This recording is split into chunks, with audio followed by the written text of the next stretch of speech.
And I remember being in the back of the police car and this young guy who has like an MP5 or whatever, like aimed in my general direction is like, you fucking junkie idiot, you guys. And I was like, no, I got kidnapped by the police. Here's what happened. And I remember he goes, oh man, I'm really sorry. That's terrible. And I put my forearm over the bridge of his nose and I squeezed with my other forearm. And I'm squeezing until just he stops moving. And then I try to open his door. I do. Push his now lifeless body out of the car. Try to drive a stick shift from 1965. Can't do it. And I'm like, all right. And I just start running back the way that we came for as long as I can, wearing like Banana Republic chinos and a button-down shirt. What are you said like when you prep people, you give them like a safety list. What are things that like you absolutely cannot and should not do when you're in North Korea? Yeah, I mean, I'm sure it's changed in the last 10 years. I wouldn't even go there now. But I would say like debates. Sorry, Why wouldn't you go there now? It's too dangerous now. I lose my debate? Okay. What's all right. changed? I'm going to go now and I am going to debate. Yeah. They take 3 generations of your family and put them in prison if there's a political crime. So if you like say something bad, your parents go to prison and your kids go to prison and you go to prison. Hello, everybody. This is Bridges Podcast. We are joined here today by Jordan Harbinger. He is a fellow podcaster, but he's also had a dynamic life. You're a lawyer. You worked in an embassy. You started podcasting 10 years ago? 18. 18 Close. years ago. Oh, my goodness. Yeah. So you're like a startup OG podcaster. Yeah, kind of like what you were to streaming, probably. I was to podcasting, if that's fair. Yeah. Crazy. Where did you have the initial idea? So I was giving these, I say lectures, but that's sort of a hoity-toity word version of what I was doing. I was giving talks on certain subject, like networking essentially. Okay. And then I started this little elective in law school where I was like, oh, I'm going to teach this networking stuff because I've been studying it, and people and the career services people were like, great, we'll give you a room. And every time I went to the room, it was locked and or 95 degrees in the summer heat in Michigan. And so I started holding the classes in a bar, and I was breaking down people's body language a little bit, and that's what people found the most interesting. So I just kept doing that because nobody cared about the other stuff. And I thought this was more fun anyway. And then I started recording the classes because people would miss one and they'd be like, oh, I have questions. I'm like, I covered this last week. So I started to record them and put them on CDs. And CDs. Yeah, I know, right? Oh, well, boy. Nobody had a mini disc player except for me. So I burned them to CDs, and then I would give the CD to somebody and they would keep it. And I'm like, I need it back. Then I started to charge $5 for it because nobody was bringing it back. And people would go, oh, $5? I need 7. I'm like, no, what are you talking about? Oh, yeah, I need 1 for my brother, 1 for my cousin, 1 for, because they need all this like dating and body language stuff. It's really interesting. So I started charging $20, and people were like, yeah, I still need 7. And I realized I was not going to get rich burning CDs that took like 45 minutes or an hour every time. And also, that was not a business I wanted to be in. I was going to become an attorney. So I looked for a way to distribute audio files online, and YouTube didn't exist. Obviously SoundCloud didn't exist. So my friend was like, there's this new thing called podcasting where you put an MP3 file on a server and then people can get it in iTunes, and everyone had iTunes in law school. So I was like, oh, this is perfect. I'll just distribute it this way. And then people started writing in like, I listened to your show from Canada, from South Africa. And I was like, how? This is the local Ann Arbor, Michigan stuff that's poorly recorded. And they're like, no, it's in this podcast directory. And I was like, yeah, but you just searched and found it? That's incredible. And it gave me this crazy feeling that people who are native to the internet don't really, I feel like, understand, where you're like, wait, so my voice is on the other side of the world and people are actually listening to it. And it's sort of like there was a switch in my brain, or like some sort of flowering of the possibility that this would just become a thing. And I thought, that's an experience that nobody's ever going to experience again, because it's like your kids grow up and are used to being like anywhere in the world. Right. It's like you post something and someone replies in Hebrew and you're like, well, I can't read that, but that's cool. Yeah. But then it was like, wait a minute, someone in where is Israel? I feel like I've heard of that. And I couldn't point it out on a map, but where is this place? And your mind would be absolutely blown that there was somebody in a chat or that writes an email to you that's from another country that you've never been to. How is this possible? But you're right. No one's ever going to have that experience again. That's over. 18 years. And so then you wanted to be an attorney. So when did it shift? I wouldn't say that. He said he went to law school to be an attorney. Yes, yeah. You didn't want to be an attorney. Nah, it was weird. I went through undergrad and I was like, I speak multiple languages and I'm so smart and special boy. Mom always told me, right? So what should I be? Right. The world is my oyster. Well, it was like, I got to get a job because I graduated. I don't know how to get a real job yet. Nobody teaches you that in college, which is ridiculous. But I'll get a temporary summer job while I figure out how to do the other stuff. So I go to Best Buy and all these other places, and they're just like, first of all, no one wanted to even hire me. And I'm talking about like no one, even minimum wage jobs. They're like, oh, you don't have any experience? I'm like, no, but I have a 4-year degree and a shitload of debt. And they're just like, whatever, dude. We don't care. Like, have you ever used a cash register before? No. Okay, bye. Best Buy was like, we'll hire you. I was like, great. I can build computers. I can fix computers. And they were just like, yeah, that's great. 4 years from now, maybe we'll put you in there. But for now, you're going to sell music. That's where everyone starts. And Tom's going to be your mentor. And Tom was my friend's little brother, and he was a freshman in high school. And I was like, no, I don't think you guys understand. I have $168,000 worth of student loans that they obviously don't care about. And I'm going to be making less than my friend's little brother who's been there for a few years and is a freshman in high school. So I was like, I just remember standing next to this life-size cutout of Britney Spears and being like, I don't think I'm going to take this job. I don't think I can afford to get paid. Yeah, this is it. So the answer in 2003 or whatever to what do I do with my life when I can't get a job is clearly when your education has not worked to get you anywhere, what you need is more education that's way more expensive. What was you graduated in 2003 with that much student loan debt from law school or from undergrad? Where'd you get your undergrad in? At Michigan. Yeah. Where'd you get your degree in? I made my own concentration because degrees, this is a whole tangent, I think, but degrees are kind of BS, as many people probably would acknowledge. Like a lot of degrees are just crap, and they'll do something like, let's say you want to study economics, and you're really interested in all the theories, and you find all the conversations really interesting. Then they go, well, in order to get this degree, you have to join this math class that's statistics, and there are 2, and it's graded on a curve, and they give 1A, and there's 300 people in each class, and the idea is to get you to drop out of this course because it's so freaking hard. And the reason we do this is because we don't want people to go to business school and not be able to do this, that aren't going to just like sacrifice their whole life for a year to do it. And I was like, but I just want to learn economics. I don't want to prove to you that I can be like an algorithmic trader on Wall Street. I just want to learn economics. And they were kind of like, yeah, that's not what we do around here, you know? And so I asked my guidance counselor how I can get around this. And he's like, well, you can always make your own degree. Only 1 or 2 people do it every year, but it's possible.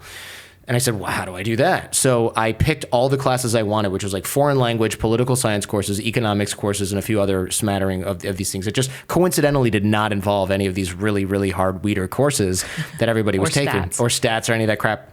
And so then you petition the Academic Standards Board or something it's called, and they kind of try to call your BS out. But since so few people do that, I feel like you're 70% there because they're like, look at this person who took initiative to make their own degree.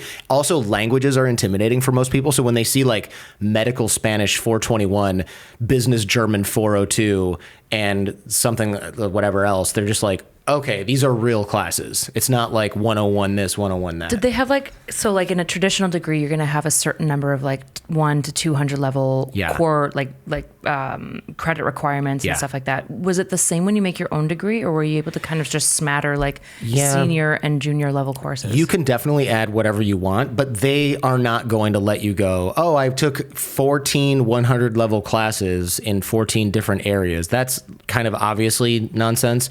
So I'm sure they have requirements that I don't remember. Like you need 6 400 level courses in year 4, and you need. I'm sure they have that, but I don't remember that ever being like a problem. Like an issue. You organically had already satisfied that. Yeah. Okay. Why so many languages, and where'd you learn them all? So when I was in high school, I became an exchange student, and I went to Germany. And because I wanted to go to Israel, my mom was like, no way, that's where they blow up the buses, because it was the 90s. This would have been it. Okay. And I was like, okay, that's out. And I wanted to go to Hong Kong, and she's like, no, it's going to go back to communism the year that you were there. And last time that happened in my life, people were trapped in East Germany for years and years and years and never saw their family again. She's like, no way. So then I said, where can I go? And she's like, I don't know, pick a different place. I was like, Australia. And the exchange organization was like, you're never going to get a placement in Australia. Everybody who wants to be an exchange student from the US or Canada picks Australia because they don't want to learn another language. Or in the UK. You're not going to get the UK. You're not going to get Australia. They're like, you could go to Canada. And I was like, that's not a real exchange when you're from Michigan. That's just like driving across a small, that's 20 minutes away. Seeing your family up north. Right. Yeah. It's just, that doesn't count. And so I can't even remember. I picked some other places and they were just like, no. And I was like, all right, Germany. So they placed me in Germany. And ironically, they placed me in the former East Germany, which I didn't really, Germany had reunified by that point in 1997. So I got placed there and I was like so mad. Oh, why did they place me in the former East? This is going to be terrible. It's not going to be developed. And it was amazing. It was the most transformative year of my entire life. Largely because it was the former East. So everyone's like, oh, Germany, you're not going to learn German because everyone speaks English. Not in the former East Germany in 1997. They were learning Russian and they spoke German. So a few people spoke like okay-ish English, but it was basic, man. So you got thrown in the deep end. I got thrown in the deep end. And it was really depressing for a few months. But then when we had this exchange student meetup with all the exchange students in Germany, probably like 3 months in. And all the people that were in West Germany were like, the parties are so great. And I was like, the parties are non-existent. But their German had either not improved or barely improved. And I went from like zero, like Guten Tag, to I'm learning chemistry in German. Wow. And I wasn't able to speak or write that well, but I could understand a ton. And then at the end of the year, I had an East German accent. I was more or less fluent-ish, not like native proficiency, obviously, but really like doing quite well, almost like somebody who lived there for 5 years. And the exchange students that had lived in West Germany barely really improved. One day I will find this paper again, but I read a paper that had to do with the idea that it was that we think that children can learn language quickly because their brains are more plastic and they're in like prime language learning years or whatever. And I think the paper had gone on to make the argument that actually the reason why children can acquire language so quickly, in part, their brains are more plastic, but it's also because they have literally no alternative. That when a kid is there, all they can do is sit and collect information and do word association and syntax and semantics and figure things out, and that's it. But an adult has so many more critical thinking skills to avoid learning the language because you can use so many other inference clues. Or today, you can pick up a phone and you can read stuff or whatever. And now, as an adult, it's so much harder to learn a language because you're so much more likely to take like an alternative path that way. My mom immigrated here from Cuba when she was 6, so she hates the idea of like language. Like bilingual classes for people coming over that only speak Spanish, because she's like, when you go to school, now my mom is super conservative, diehard Trump, so take everything we're going to solve. But she said, yeah, she got thrown into school when she was 6 years old. She didn't speak any English, and in like 3 months she was fluent because you had to learn because you were in school and there was no other alternative. There's some truth to that. I mean, I don't know, her political views, of course, aside.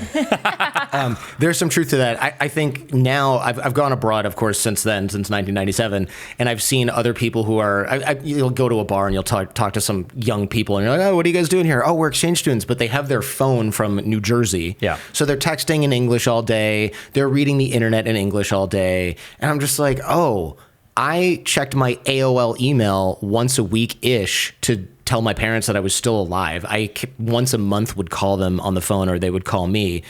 That was pretty much it. Otherwise, I was surrounded by German TV. I wasn't watching YouTube. It didn't exist in my native language. I was completely immersed in German. There was no way for me to get English content unless I was going to download some book off the internet.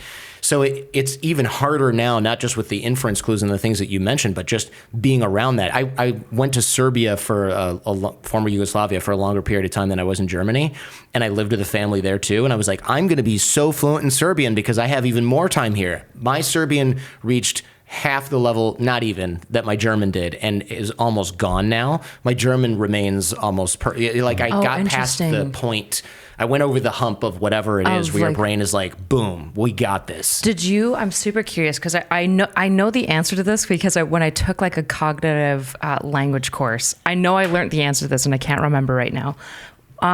So like when children learn language, one thing that's really unique about them is that they learn what's called like syntax, right? So like natural organic grammar, which is why like we know, for example, that like when you say the sentence like the dog ran, that the dog has to come before ran and stuff like that. Like we understand how the word should be in order to make a grammatical sentence in English. When you were learning German, did you did you organically pick up the grammar as well? Yeah, my understanding, I could be wrong. Somebody in the comments is going to be like, you're totally wrong, you stupid idiot. But I'm pretty sure language acquisition, we used to think was like there was a critical window because of like the feral children, for example, who if they didn't get exposed to a language post like 10 to 13, they never learned syntax. And so post like 13, we used to believe like to learn a second language, it's all semantic. Like you have to basically just be like, dog is Shein, like over and over in your head. And we lose our ability to kind of like organically just like, kind of like pick up the language in a more non-conscious way. Interesting. But then immersive training is showing that that's probably not true for adults, but it creates like, I don't know how we reconcile that with like the critical window for like feral children who never pick up syntax. I don't know. Yeah. And I could be totally wrong. That's interesting. There's a couple critical differences in how I learned German versus Serbian. One, everybody in Serbia spoke English really well. That was part of the one of the main issues. What was the difference in years? You said you just kind of recently-ish went to Serbia? No, I was probably, I think it was like 21 or 22, and I was 17 or 18. So maybe that's a big difference when you're that age, but I don't know. Maybe it's also not. I was kind of I was an adult-ish in Germany, and I was a definite, adult in Serbia. I think there was a lot of English being spoken. The internet existed. I mean, we didn't have smartphones or anything, but like the internet was way more ubiquitous in 2003 than it was in 1997. I mean, that was just like night and day. The other thing that was interesting was in Germany, I went to school all day, and in Serbia, I was an English teacher. So the amount of exposure to the language was much lower. The other thing that I noticed in German was I would go to sleep 6-8 months in, and I would start dreaming in German. And if I didn't know the word that somebody said, or I didn't know how to say that word, I would wake up because my brain would go, how do you not know I'm dreaming, right? Because in English, you don't not know the word.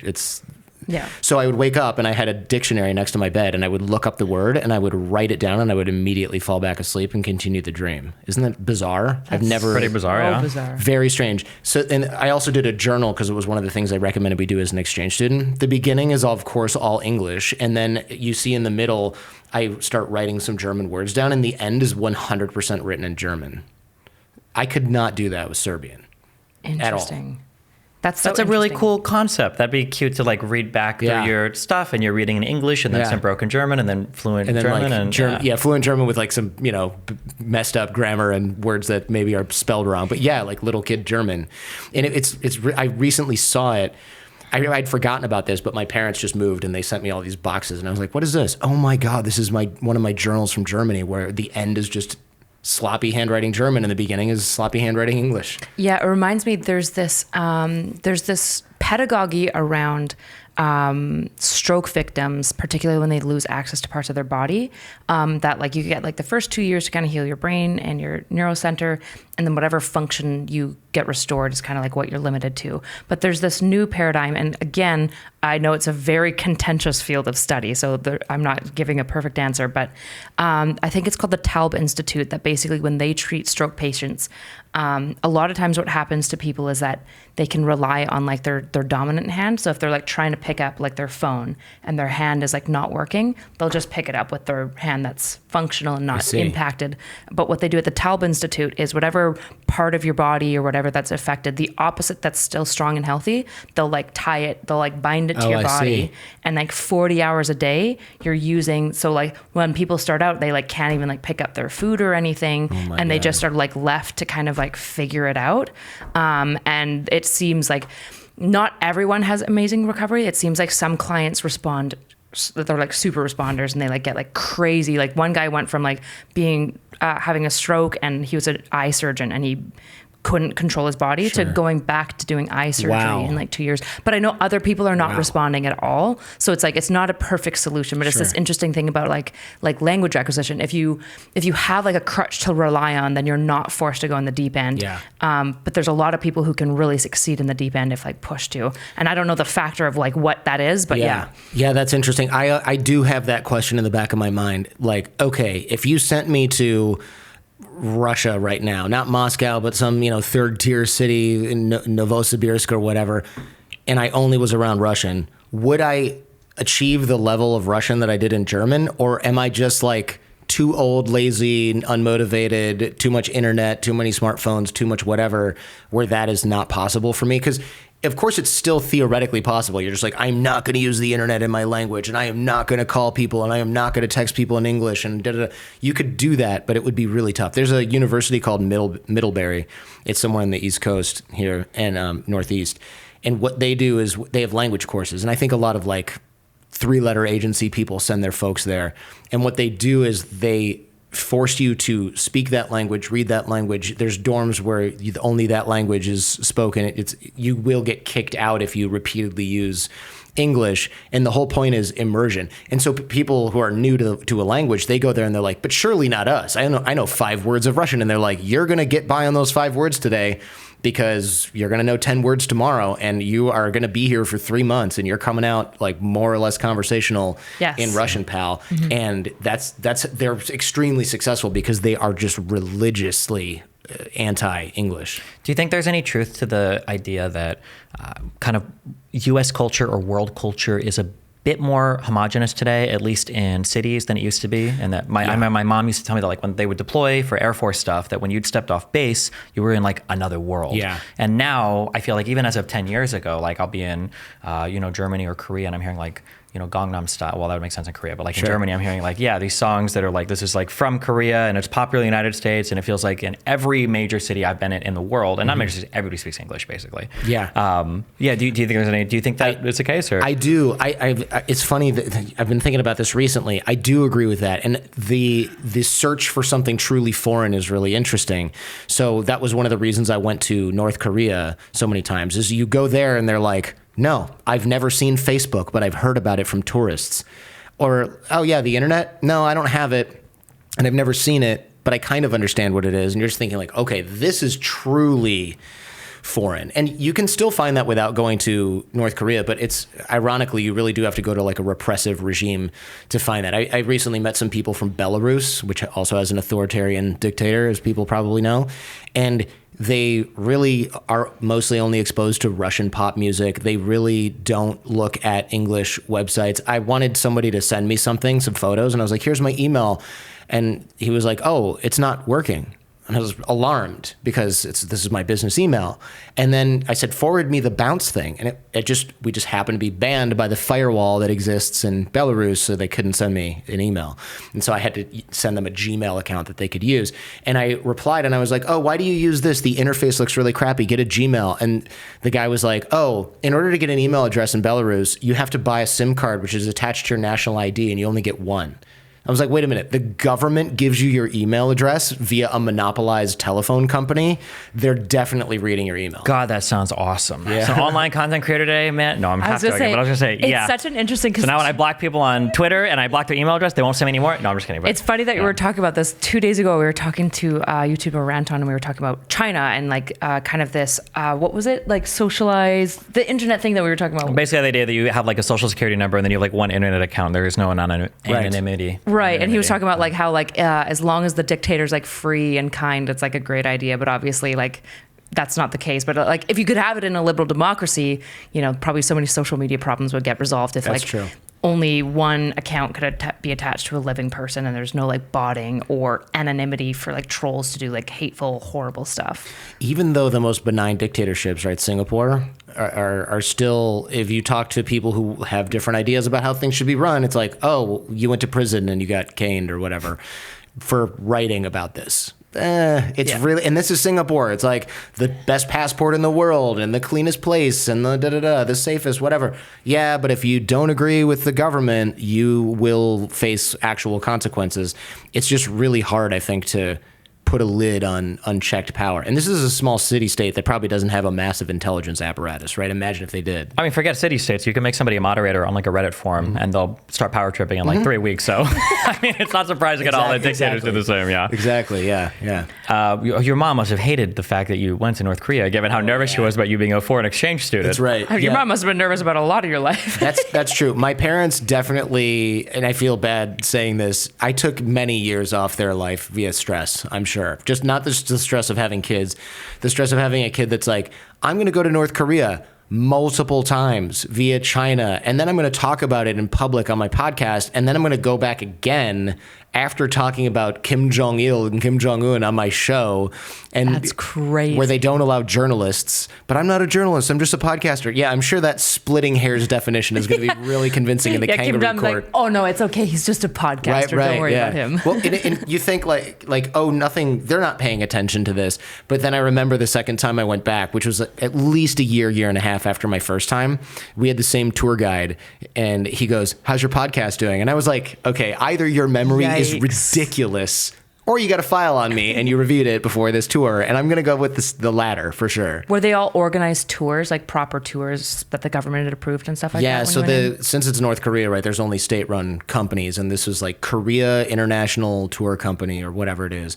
They have different tour companies for different things. So if you're like doing sports, there's a sports company. And if you're doing, I don't even know, business stuff, there's business tour whatevers. This is like tourism general, and this is the company that runs it. And there's only a handful of guides because there's only a handful of tourists in North Korea at any given time. And they all kind of get to know you over, I went back 4 times over, I think 4 or 5 years. And this is how few tourists are in North Korea. You'll go to some place like an ostrich farm, which is unfortunately like not optional. You don't get to design your own itinerary. And there'd be a guide there whose job it is to show tourists the ostrich farm. And you go there in a group, and I missed 1 year, and because I didn't want to go to the ostrich farm, so I pretended to be sick and just like chilled in the hotel. I went back the 3rd year, and the guide goes, "Oh, you're back. You lost a little bit of weight." And I'm just thinking, how few people are you seeing where you remember me 3 years later? If you went to Disney World and you saw the same person 2 days in a row, they would have no idea that they met you yesterday. They saw thousands of people since then. North Korea, maybe they've seen a few dozen people since then at that ostrich farm, or a few hundred people, but they still remember. They're like, I remember you. They'll mention something where you just know they're not lying about that. And it's like, I cannot believe, again, either their memories are fantastic or there's just almost nobody going to North Korea. Do you think they're like coached to some degree to like make sure that they keep dropping those tidbits of being like, we know who you are, like we know who you are? Or do you think it's just organic? I think a lot of it's probably organic, but it is really easy to get paranoid in North Korea because that's the whole place is kind of like that by design. You know, when you go in, and things are a little different now, but back then when you would go in, you fly in, you're the only airplane at the airport. I mean, this is not a busy traffic center. You see this massive photo, I mean, larger than this layout of this entire apartment, painting of Kim Il-sung, the founder, Kim Jong-il, and now probably Kim Jong-un, up on the side of the airport. And then it just says like Pyongyang or something like that on the side.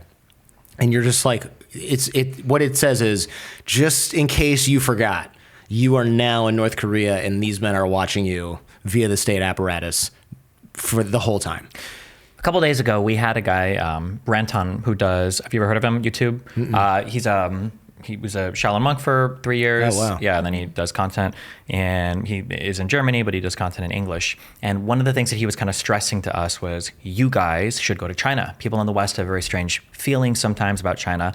And I admit that on an emotional level, I'm always, again, conservative parents, Red Scare, are they going to take me, the Chinese communists, and even what we hear here in the Great Firewall. But he said, no, like you fly into, Beijing and you go on a tour and it's a wonderful place. And I feel like that's probably true for China. It's a huge place. There's tons of people flying in and out every day. The idea that the government is watching everybody is probably undue paranoia, even being a YouTuber or whatever. Well, in terms of like, they're going to arrest me. Yeah, it's not super likely. But then there are other places though. So places like Iran or places like North Korea, where I'm curious, the external impression that I imagine most people have, or at least the impression that I have, is it's a place where traffic is obviously very limited. Every single person is watched. Inside of the country is extreme poverty, destitution, and lack of access to external culture. And then the tours that you go on, I know I've seen like some of the things where people try to sneak pictures through gates and stuff are heavily moderated and incredibly artificial. Yeah, do you feel that, or what do you feel? 100%. Yeah. Well, I mean, when you go in to the airport, the security screening is like nothing you've ever seen. Not that it's highly effective. It's really just like, it shows you the priorities of the country. So when you go in, it's first of all, it's soldiers checking your stuff. It's not like armed soldiers. Yeah, it's not like North Korea TSA. It's like they're ready for somebody to invade, and it's like, you think the invasion's coming on runway 7? I doubt it. Through this terminal, through the security terminal where you have to wait in line. Unlikely. And they don't give you a visa. It's like this little piece of tissue paper that falls out of your passport, and then you can't leave if you don't have it. So the guides are like, let me hold that for you, right? As soon as you get it. And they go through your stuff, and they'll go through a camera, and they'll be like, does this have a GPS on it? Because God forbid you should know where you are at any given time in this country. They do not allow that. They look for things like maps. No maps allowed. Why? Maps are not allowed in authoritarian regimes because they're considered militarily sensitive. Also, you're not supposed to know where you are or where things are in the country. You're moving about freely. North Koreans cannot do that. They need permits. They don't have vehicles. You need multiple. There's military checkpoints everywhere. They don't want civilians to know, hey, the border's over there. They want you to have no idea, basically, where anything is. Can I ask a question on that? Sure. Do you think, for propaganda purposes, do you think they teach different maps too? That's very likely. I mean, it's hard to say because I haven't been to like a North Korea public school. I have, but I haven't sat in on a class or anything like that. I'm sure they have a lot of things there where they'll show a map, and like the United States will be kind of small, and then China's enormous, and Korea's big, and Russia's big, and I was like, so this scale is fake, and people like it's really obviously fake. Our maps also, from what I understand, have kind of crappy scale. Like Africa looks like it's the same size as other, and it's not. It's not. Way larger. Yeah. So I don't know. I think the reason for that is probably different in North Korea, though. It's kind of like, look how powerful our allies and us are, and look at this enemy. But it can't be too small because it's also the excuse for why they don't have running water and electricity. It's got to be the big bad guy, but not too big enough that we are having trouble fighting them because we're just this one little place. But big enough where it's like they can still mess with us, but not so much that they're going to actually overrun the great leader and our national better than us. Pride. Yeah. Right? This is always the fascist or like conspiratorial paradox to where the enemy is simultaneously this weak, sniveling coward, but he's also strong enough to control every single thing around us at mutual, points of time. Yeah. Exactly. And they devote a lot of, I mean, even kids' games at little fairs, it's like, shoot the U.S. soldier. And it's like a guy with a giant hook nose, which is kind of weird because I'm like, did you just get that from like a Shakespearean sort of Nazi Germany propaganda thing? And then instead of, they just paint U.S. on the helmet instead of a swastika or something. It was very like, it looks kind of, well, I don't want to say that in public, but it's very much like this anti-Semitic trope, but with a U.S. helmet on, and you're shooting that, and there's all these, you'll go to a museum, and it's like, why is this painting U.S. soldiers throwing Asian babies down a well? This is weird and very creepy. And they're like, oh, this really happened. And I'm like, did it though? Yeah. When you That's say that, weird. are you saying that now, or do you question or push back on any of the tour guide stuff? Or a little bit. You have to be kind of careful because we had people who were like, I'm going to debate this with you. And I remember the tour guide being like, can you tell him to stop that? Otherwise, we're going to send him home. And I'm like, oh, they're going to put you on a plane tomorrow if you don't take off your Japan shirt, because wearing the Japanese flag is kind of like wearing a swastika in Israel. It's not going to go over well. And I remember this one guy was like, I'm not changing my shirt. I have freedom of speech. And I was like, actually, you don't have freedom of speech. You are not in Arkansas or wherever the hell you're from, and you're in North Korea. So like, your choice, pal. But I would turn that sucker inside out. The way I did it when I was there, because of course I'm like, I got to push back on some stuff. You're with your guide, but each place has what they call it a local guide. So that's like the expert at the museum or the expert at the ostrich farm. The Railroad Museum, which sounds really boring, but is amazing because it's full of propaganda from top to bottom, like most places in North Korea. There'd be a painting of, a U.S. soldier throwing a baby down a well. And I'd be like, why do you think they did that? And they're like, And then they talk to each other for a while, and they have to figure out like the suitable party line answer. And then the guide will go, they did that because they wanted to eliminate patriotic soldiers from growing up, because they would then, and I was like, but there's adults here. Why didn't they just get rid of the adults? Oh, well, the adults were too strong. And I'm like, these are armed soldiers, and none of this makes any sense. There's another painting which they just couldn't quite grasp the propaganda answer was going to be. There's a photo of Kim Il-sung's mom, the founder of North Korea, his mom, and she's holding the baby Kim Jong-il, and she's also shooting a Japanese soldier, and then like there's another Japanese soldier that's getting shot behind her or something like that. Sounds kind of awesome, but okay. It's pretty badass. It's like a comic book cover. Okay. And I go, why did she bring the baby into a gunfight? And she was like, they were like, oh shit, hold on. And then there was this long conference, and I remember the tour guide, our guide, turns to me and goes, she starts her answer going, because she knows her answer is ridiculous, and she's trying so hard not to laugh, and all of the people on the tour are kind of giggling like, what's going to happen? And it was like, she thought that he needed to, since he was going to become a great general, he needed experience in battle. And I'm just like, God, even they don't believe this bullshit, because it's flat out ridiculous. Yeah. It's just flat out ridiculous. So stuff like that, you can sort of push back on by asking them to justify something, and they have to, it's almost like a sport. They have to figure out how to do it. Do you know who Ethan from H3H3 is? Yeah. There's sometimes when I watch him debate, I don't think he's an idiot. That's a really mean way to start off. I think he's a smart guy, but there are sometimes he debates things or he's arguing with somebody, and I feel like it's outside of his area of expertise. Sure, yeah. And he has a way. I call this like the drunken master, where sometimes he's arguing with a guy who is, purporting some crazy conspiracy. I wish I could remember an example offhand, but he'll like ask a question kind of like cluelessly, like, well, what about this? But I don't know if he realizes that that's such an unbelievably good question. Mm-hmm. Yeah. And it's actually cutting right to the heart of something that this other guy's saying. And then hearing them try to come up with an idea of like, how to phrase the answer to make sense, because it's like very clearly exposing some bullshit. Or I remember I had an ex, and she was an engineer, and she would work with a lot of guys, and they would sometimes say a lot of sexist stuff. Sure. And she always said that her best response to that was to always just kind of act clueless and be like, what do you mean by that? Yeah. Where a guy would make like a sexist, she'd be like, what do you mean by like, when you say women or whatever, like, what do you mean? Because it immediately makes the other person feel incredibly awkward, and you're not going to sit there and explain it, because now you feel like an asshole, and then everybody's kind of like thinking you're kind of weird. Right, yeah. I've seen him do this. There was, do you know who Fresh and Fit are? These two like dating bros? Do I know who? I had a whole year in the red pill That's what world, That's what I thought. I do remember looking at some of this stuff. Actually, yeah, I saw them on. What am I talking about? I saw them on your feed. So there was one time where Ethan said something like, "Why do you do?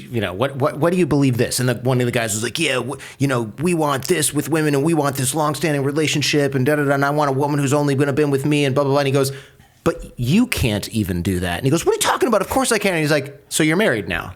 Well, no. So you have a long-term girlfriend now?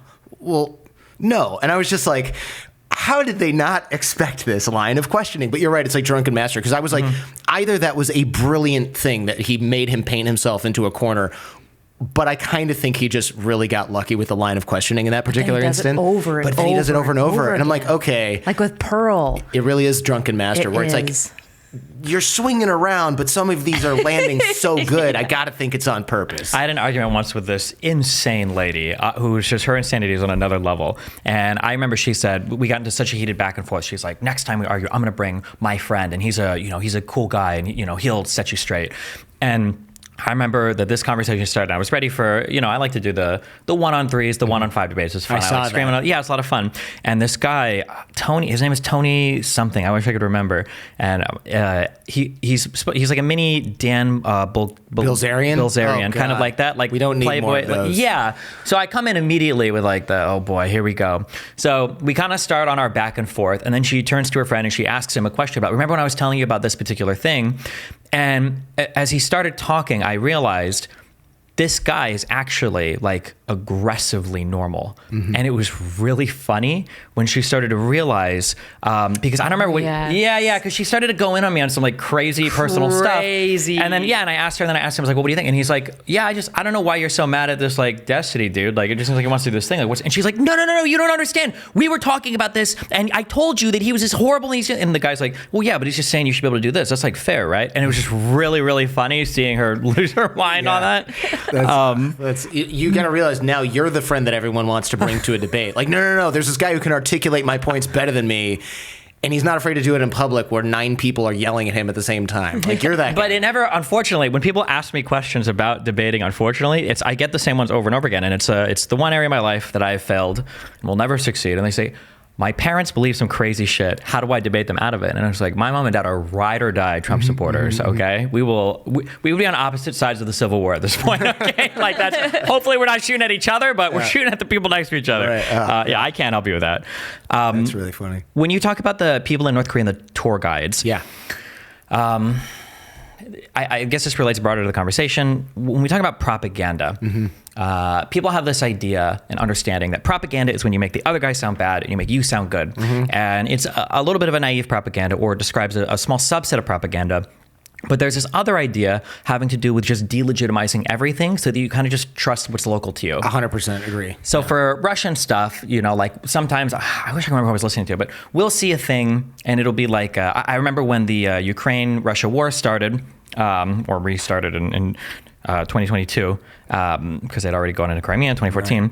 Right. There was at least one attack where it was a journalist, and then down the street, there like a smoke grenade thing went off, and the guy like runs to the fence, and he's like, "Oh, we're getting bombed by the Ukrainians," and it's like it's clearly the most fake thing I've ever seen in my entire life. And you know, we look at that, and I was like, I don't know how Russians can be this stupid that they actually believe this shit. And I don't remember if it was somebody that emailed me or if it was another person speaking that I watched a video of, but he was like, when Russian people watch this, they know that it's bullshit. They know it's bullshit, But the difference is because their government has told them so much bullshit and said so much bullshit from other countries and shown bullshit from other countries, they think everything's bullshit. Yes. So when everything is equal, well, you're going to trust the local bullshitter to the foreign bullshitter for the North Korean stuff, and then you can speak more broadly. When you're talking to these tour guides, do you think that they're in the know and the civilian population isn't? Or do you think all of them kind of know like it's complete bullshit? Or like, what do you think is in the average mind of a tour guide and then like of a citizen of North Korea? I actually think that they don't know. I think it's so pervasive there, particularly, that they don't know. So like when you talk to, if you have Russian friends or whatever, they'll just kind of be like, well, yeah, that's your version of propaganda, and this is our version of propaganda. When I was in Serbia, for example, people would go like, oh, American news is fake and our news is fake. Just that's what Slobodan Milosevic did. It's the same thing. You just maybe don't see it. I'm like, no, I see it, but yours is a little bit more like obvious to me because it's a new brand, right? It's a new brand. Like if you watch Top Gun and you're from Germany, you're like, this is ridiculous U.S. propaganda. But if you grow up in the United States in the 80s and 90s, you're like, what are you talking about? This movie's awesome. Russians are bad, or whoever the villain is in the new one. I don't even know. But like the original Top Gun, you're just like, no, man, Cold War. Like we were the good guys. North Korea, they don't have internet. They don't have foreign sources. They don't speak foreign languages generally. They don't travel. They're not allowed to. Nobody has a passport. If people from there have ever been anywhere, it's China. They were with a whole group of people. They went to the hotel and they came back. They never even talked to local Chinese people. So they really don't have any concept of the outside world other than what they have been fed. So there are plenty of North Koreans who they'll go, hey, here's this movie that we have about California, and it's about how homeless people get 1 cup of snow to drink per day in the winter. And I'm like, first of all, we don't have snow in California, so I'm pretty sure that this isn't accurate. 2, and they'll go, no, you just probably don't know because you're so privileged. You don't know what homeless people live like. And I'm like, privilege, yes, I will admit to that. However, the privilege that I have is not really the same level of privilege that somebody in North Korea who has a passport has. Like somebody who has a passport in North Korea is like an arms dealer that can fly all over the world and do all kinds of stuff that you can't even dream of. Somebody who is lower middle class in the United States can save their money and go to France eventually. It's not illegal for them to do that. It's just harder than it is for me to book a trip on a whim. They really don't have, and these are the privileged class because they get foreign currency in North Korea. You're not allowed to talk to normal locals. It'll never happen. These are people who's, like our tour guides, it's like, oh, my dad's a general and he used to be in charge of the DMZ. So that's how I got this job as an English-speaking tour guide and went to the Harvard of Pyongyang to study English. So like, they don't understand anything about the outside world really because, again, never seen the internet, never read foreign news sources. And just they don't have the same level of exposure that a Russian has. Maybe a Cold War Russian, Stalin era, would have had a similar kind of upbringing. Would have had a similar kind of propaganda environment. But now a Russian can go online and go, Google, translate this. Oh, here's a different version of this particular event. Do they do that? Some people do. Most people don't. They don't even do that in America. I was going to say, we don't even do that in the United States most of the time. I used to read like German news to practice, and I'd go, oh, that's kind of a different take with different details on the exact same event. That's weird. Oh, wait, that's not weird.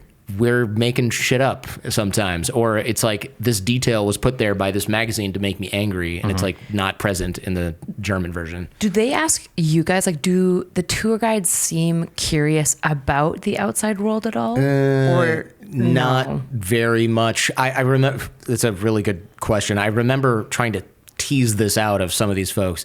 I brought not an iPad, but a Chrome, this is like a decade ago, some sort of Chrome tablet thing. And I put, this is the second or third time I went, I put on Fast Times at Ridgemont High, Star Wars, a bunch of music by different artists and all this stuff. And I saved it on there, and I lent it to the tour guide because she was like a 24-year-old woman, and I was like, hey, watch these on the bus, because you're doing a lot of bus riding. Watch these, listen to this stuff with your headphones. And I gave it to her afterwards, because I sort of talked to the English people who ran the tour company in Beijing, and I was like, is she going to get arrested for having this? And they're like, it's not great, but her dad's a general. It's probably going to be okay, and she'll trash it if it's not. I was going to say, you're worried about her. I'd be worried about you. Well, you can bring your own stuff in. Yeah, but I thought, isn't there like a, I never know it's real, but I heard there was like a black market around like DVD players and foreign media. So the idea of giving a tablet to somebody loaded with foreign media sounds... Yeah.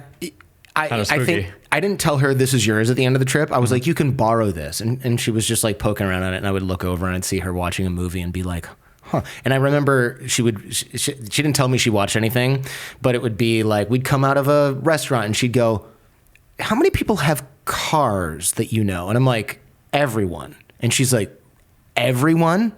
Do you have a car? Yeah. Wow. I got my first car when I was 16 years old. 16 years old, because like her grandfather, who was a retired colonel in the military, has a car, and it's the only maybe her dad, who's a general, has a car. But like her friends don't have cars. Nobody her age has a car. That's insane. And so she would ask me questions like that, and I knew I was sparking her curiosity.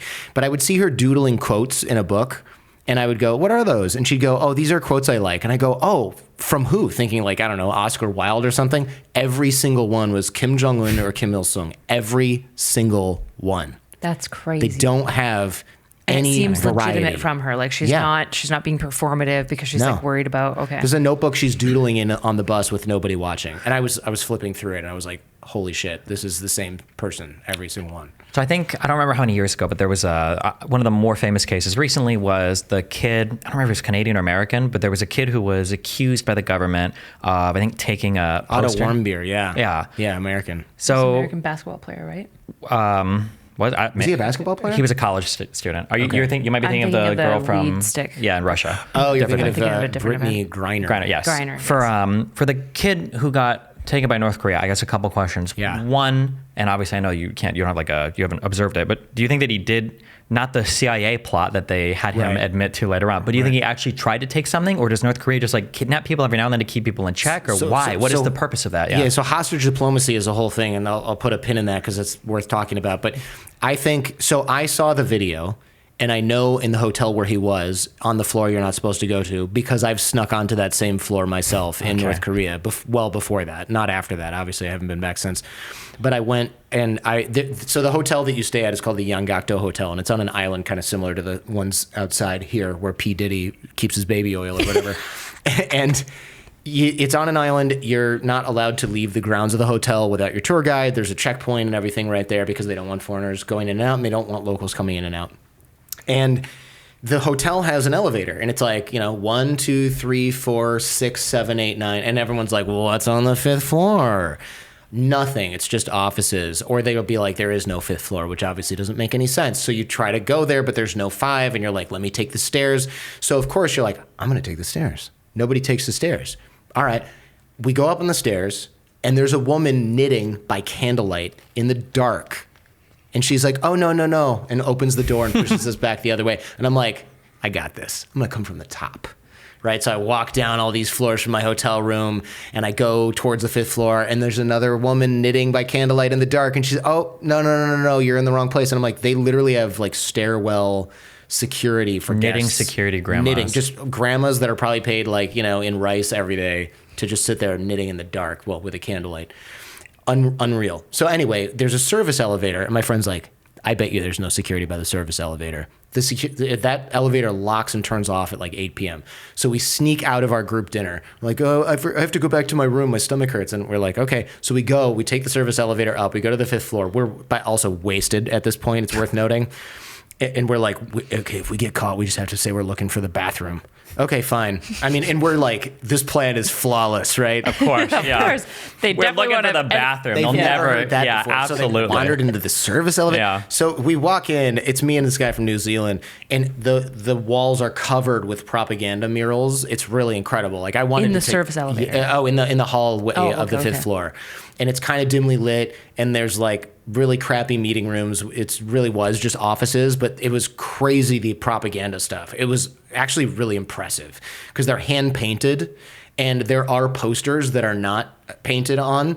And that's, I think, one of the ones that he took is at the end of the hallway, there's a bathroom to the right. It looks like he saw the end of the hallway, maybe was also drunk, took the thing off the wall, and it would have been a pretty badass thing to take home. The problem is you can also buy them, and that would have been a better move for poor Otto Warmbier, who was, by all accounts, like a really bright guy with a bright future, who essentially probably tried to kill himself in North Korea. Like people are like, oh, he was tortured. I mean, yes, because he was put in a crappy cell in North Korea and told he was going to die in a labor camp, and he was 20 and he was going to get, that is psychological torture. But it by all accounts, he was really well cared for. I guess you can tell because like somebody didn't, if they have bed sores or something, like he had none of that, but he had brain damage. So either they drugged him with something or he like tried to kill himself. And I think for the two those- things, it was like either botulism Yeah. or they theorized maybe he was drowned through some water died torture. when he came but back, right? No, he was brain dead probably for a long time. It seemed like he was brain dead like for over a year or for about a year maybe, I think. Yeah, and then he came back and they were like, yeah, he's brain dead. And they tried to figure out what happened. I thought there was one report that came out that said it looks like he died because of water torture, and then something else came out. I was like, I don't think there's any good evidence for that. So I don't know if they know 100%. yeah, I'm not sure if they know. For those who are unawares, including myself, Otto, he was trying to take a poster. He was an American citizen, Allegedly. right? Yeah. Allegedly, yeah. Allegedly trying to take a poster. So he was locked up for how long before he was released? I can't remember, but it was at least a year or 2, or maybe even 3. It was a long time. And when he came back, he was brain dead, had lost a ton of weight. Right. And the North Koreans had no answers, obviously, as to why. Well, I Right. think they just said he got sick or something. Yeah, they said he got sick, or maybe they said he tried to kill himself. I can't remember exactly, but I know people. So the tour organization that took him on a tour, they're massively negligent in my opinion, and I know I've worked with them in the past, and I was underwhelmed by the amount of prep they give their tourists. So when I was selling tours to North Korea a long time ago, I was sending leads to a British company. Selling which, sorry? Tours, tours, for okay. foreigners. And this is before it was illegal, obviously. And I was like, look, sending money to this regime is like not super wholesome. However, engaging with a place like this is a good idea because we need to learn more about this. We need to figure out what we're going to do here. Don't spend a ton of money in country. Like most of the money is going to go towards. So I now I probably would make different choices just ethically about supporting a regime like this. But back then it seemed like they're opening up a little bit. It's going to be better. This tour company, when I sent people, we had an orientation and a meeting and another orientation. And we sent out, we're like, this is what you can bring. This is what you should not talk about. It's going to be annoying for your guide if you do this. Don't be the guy who runs away. And if we got a whiff of somebody being like, yeah, I'm totally going to like sneak out of the hotel at night and go to, we're just like, this person can't go. This is the liability. They're going to get the guides in trouble. They're going to get us in trouble. No. This other company, which I won't mention by name, but the one that Otto went with, it's easily Googleable. They routinely did stuff like, I went with them a few times and they would go, we didn't collect payment from a bunch of you. By the way, it's going to be more than we said because we made some like math errors. So we need $300 extra from everyone. And also this person didn't pay. I got to take you to an ATM now because there's no banks in North Korea. So we're going to go. And I'm like, what about the safety orientation? And they'd be like, I don't know, man. These people seem like pretty cool. Why don't you just do it yourself? And I'm like, because I don't work for the company. I'm just a lead gen website guy who happens to be going on this tour. You want me to give the orientation at breakfast when people are like drinking coffee and checking their phones? What? And so I would give the orientation and I'm like, please don't do anything stupid. Please don't talk about the following. Please don't do these things.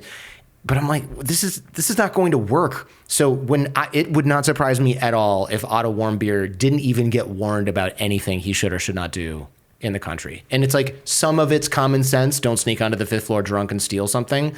But when you're 20 Do you think you're going to get killed for stealing a poster? No. You didn't think you'd get killed for saying you were drunk wandering into the service elevators. Right. And I was like 33 and should have known better, right? Meanwhile, there's a lot of stuff like that which was just surprising. And then I think the thing that hurts the most about his story is obviously it's an authoritarian regime. So in the West, we're kind of by default, we don't trust them.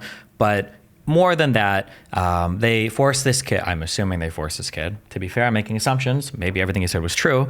But he went in front of state media, and then it was broadcast internationally in North Korea, and he confessed. Did you listen to his confession? Yeah, I was like, I was part of a CIA plot to something. Yeah, but I think more wild than that. Wasn't it like a CIA Mormon religious plot where he was part of a cult group? It was an insane confession. Now, not as insane as some of the Trumples will say about our country today. So maybe it's plausible. Maybe there was a CIA deep religious Mormon cult plot to overthrow, the dictator of North Korea. But using a 20-year-old kid in college. Yeah, it was like on obviously a tour. Yeah, obviously this did not happen. So so then I wonder, because people say so many things. It was like he probably didn't even steal a poster at all. They just whatever for some reason, or he did it on camera. It's like Well, yeah, but that could be somebody else or something. It is possible that was BS. But I can't help but think, does an authoritarian regime need to go, here's a video of him committing this crime? What they would do is just say, oh, he took a bunch of pictures of stuff that he wasn't supposed to take pictures of. We're not going to show you the pictures and we're not going to prove it to you. They don't need to be like, here's the video from the security camera. It's an authoritarian regime that's going to send you to a labor camp. They really don't need to make it look justified. The whole point is not. Sure. Right. And that's what hostage diplomacy does is like you arrest some people from Iran who are trafficking humans and clearly selling state secrets and stuff like that. And then they arrest a guy who's there to visit his mom who's got cancer. And they're like, oh, he's a spy too. And it's like, we all know that you're full of shit. And they're like, and what? Give us our guys back. We'll give you your guys back. That's how this works. Hostage diplomacy, you can't compete with it because they can always and that's the problem people were saying with China is they can just arrest some dude who's there selling agricultural equipment in exchange for somebody who steals secrets from a biotech company and sells them back to China and is working directly with the embassy. And they're like, well, your guys are spies too. And it's like, you brought that guy over to teach at Beijing University. What are you talking about? Yeah. Oh, well, we decided he's a spy because you took one of our people. So this is how it works. And you can never beat that. The only way Russia does that with the journalists. Oh, he's not a journalist, he's a spy. Well, okay, because he writes about things that the government doesn't like, and that's the definition of espionage in a place that has no freedom. Yeah. What of all the things that you saw in North Korea on all 4 trips, what was the most memorable thing you saw? It's more of a vibe that you feel. I'm not to give a crappy cop-out answer. It's more of a vibe that you feel because when you go there, in fact, the best illustration of this is not something that I could even. It'll be something a little kid said. Somebody brought their 5-year-old, 4-year-old, maybe even a stroller-bound toddler, which is an interesting choice, to North Korea on a trip, and the kid. We were standing outside this mausoleum, which is where they have Kim Il-sung and Kim Jong-il now encased in an argon glass case that you can go look at. And it's like... And you can see their face and stuff? Is it kind of like it's the like priests? They died earlier that day. Okay. It's insane. And all the guards have golden AK-47s and they're not moving at all. And you take 7,000 stairs and escalators to get there. And there's air that blows off dust on you like a clean room because it's like their holiest place in the whole country. So... we're outside that place. So that would be the most memorable, I would think. But we're outside this place before we go in. And the baby, the 4-year-old, goes, Mom, is the guy in that picture up there, Kim Jong-un, Kim Il-sung, sorry, is that God? And the mom was like, no. Right? No, honey, it's just some Asian guy. Right? But that was because the kid had been through the country and was like, I see this guy everywhere. Yeah. That That's must a be God. reasonable assumption for a 4-year-old. Yeah. And it's and that's what they want. This is what they want. This is what they want. So the kid said the part out loud that we can't all quite put our finger on, but it's what they want is this man that's looking down on everyone from everywhere. That is God. And as far as you're concerned, he sees and hears everything that you do. Huh. What are you said when you prep people, you give them a safety list. What are things that you absolutely cannot and should not do when you're in North Korea? Yeah, I mean, I'm sure it's changed in the last 10 years. I wouldn't even go there now. But I would say debates. Sorry, Why wouldn't you go there now? It's too Do you dangerous think now. I'd lose my Like, debate? what's- Okay. what's all right. changed? I'm going to go now, and I am going to debate. Yeah. Sorry. What's A lot of changed people would like that. diplomatically? Clearly, he lost a debate. Yeah, good. Well, now, back then it was kind of like, especially weirdly with Kim Jong-il, it was a little bit more liberal than it is now. He allowed capitalism and some sort of like informal markets, and people would sneak across the border and bring goods in from China. And he was kind of like, I don't want people to starve to death, so we're going to kind of let this happen. Kim Jong-un is like, nope. You can die of starvation. That's fine. I don't really care. Also, you can't cross the border, and also no communication. And also, we're going to turn the power off. And if you have a South Korean DVD in your DVD player, we're going to arrest you and send you to a labor camp. And so it's way stricter now. Also, the propaganda from China has been turned up a couple notches, and North Korea kind of like has a lagging long tail a little bit from that. So like China's like, we don't like foreigners now. And North Korea's like, well, we had COVID. They were shut down for years. In fact, I think tourism has only recently restarted, and they're only allowing in Russians and some other folks in very limited areas. I don't even think you can go now. But if you could, it's way more distrustful. But back then it was, of course, distrustful. Americans were the enemy, yada, yada.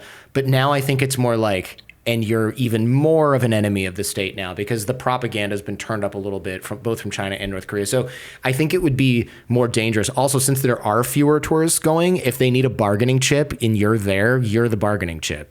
I remember our tour guide, this is like super disturbing. We made some joke about, I can't remember what the joke was. And he goes, yeah, well, if they try to bomb our nuclear plants, what we'll do is we'll tie you and Joe and Tom up to the reactor, the cooling tower. And we were like, he's not kidding at all. Like, this is totally a thing that they would do. They would like build a little place where we're hanging. They would just hoist us up there and be like, go ahead and blow this place up, see what happens. Yeah. Like it was a joke, but it was like kind of like not really kidding kind of thing. So you don't want to be one of 5 Americans in a place that might need Americans as a bargaining chip. It might be different if you're from New Zealand because it'll look really bad. Not that they would necessarily care. They could just paint you as an evil Westerner. But if you have a U.S. passport and they think they can get a concession out of, Kamala Harris or Joe Biden or Donald Trump to get you back, they're just going to do that. And it doesn't matter to them if it takes 6 years. Who cares? It's not their problem. It's your problem. And you're nobody to them, right? So I wouldn't really sort of mess with that particular thing. I'd rather get taken by North Korea than Hamas, for example. But it's two sides of a very shitty coin, I think. Right. Why are they the way they are? What do you think is the goal when you have a country like that, rather than no foreign investment, no liberalization? Sure. Why? What do you think is the driving force? Stability of the regime and stability of the ruling family and the elites, of course, right? So with dictatorships, you don't have. It's funny. I'm like obsessed with dictatorships, and I talk about it a lot on the Jordan Harbinger show. But like dictatorships, so democracy. The stakeholders are theoretically all voters, right? It's everybody who can vote, especially if you're in a swing state. You're a stakeholder, and people who are vying for power have to do something for you or pretend to do something for you or tell you that they're going to do something for you.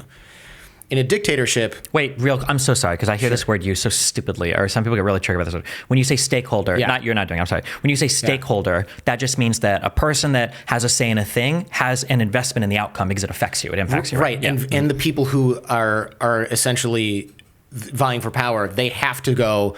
All right, well, Steven votes in Florida and he wants more of this. So I have to signal that I'm going to give more of this, or I have to show policy of having done more of that because I want people like Steven to vote for me. Yeah. The stakeholders in a dictatorship are only people that control oil companies or large state industries, and they prop up the regime, except in Russia where it's sort of like Putin on down. He checks the oligarchs, not the other way around. But in most dictatorships, the oligarchs are the ones that are, and the elites are the ones that are in charge. So like generals, people who control the military, arms manufacturers, folks like that.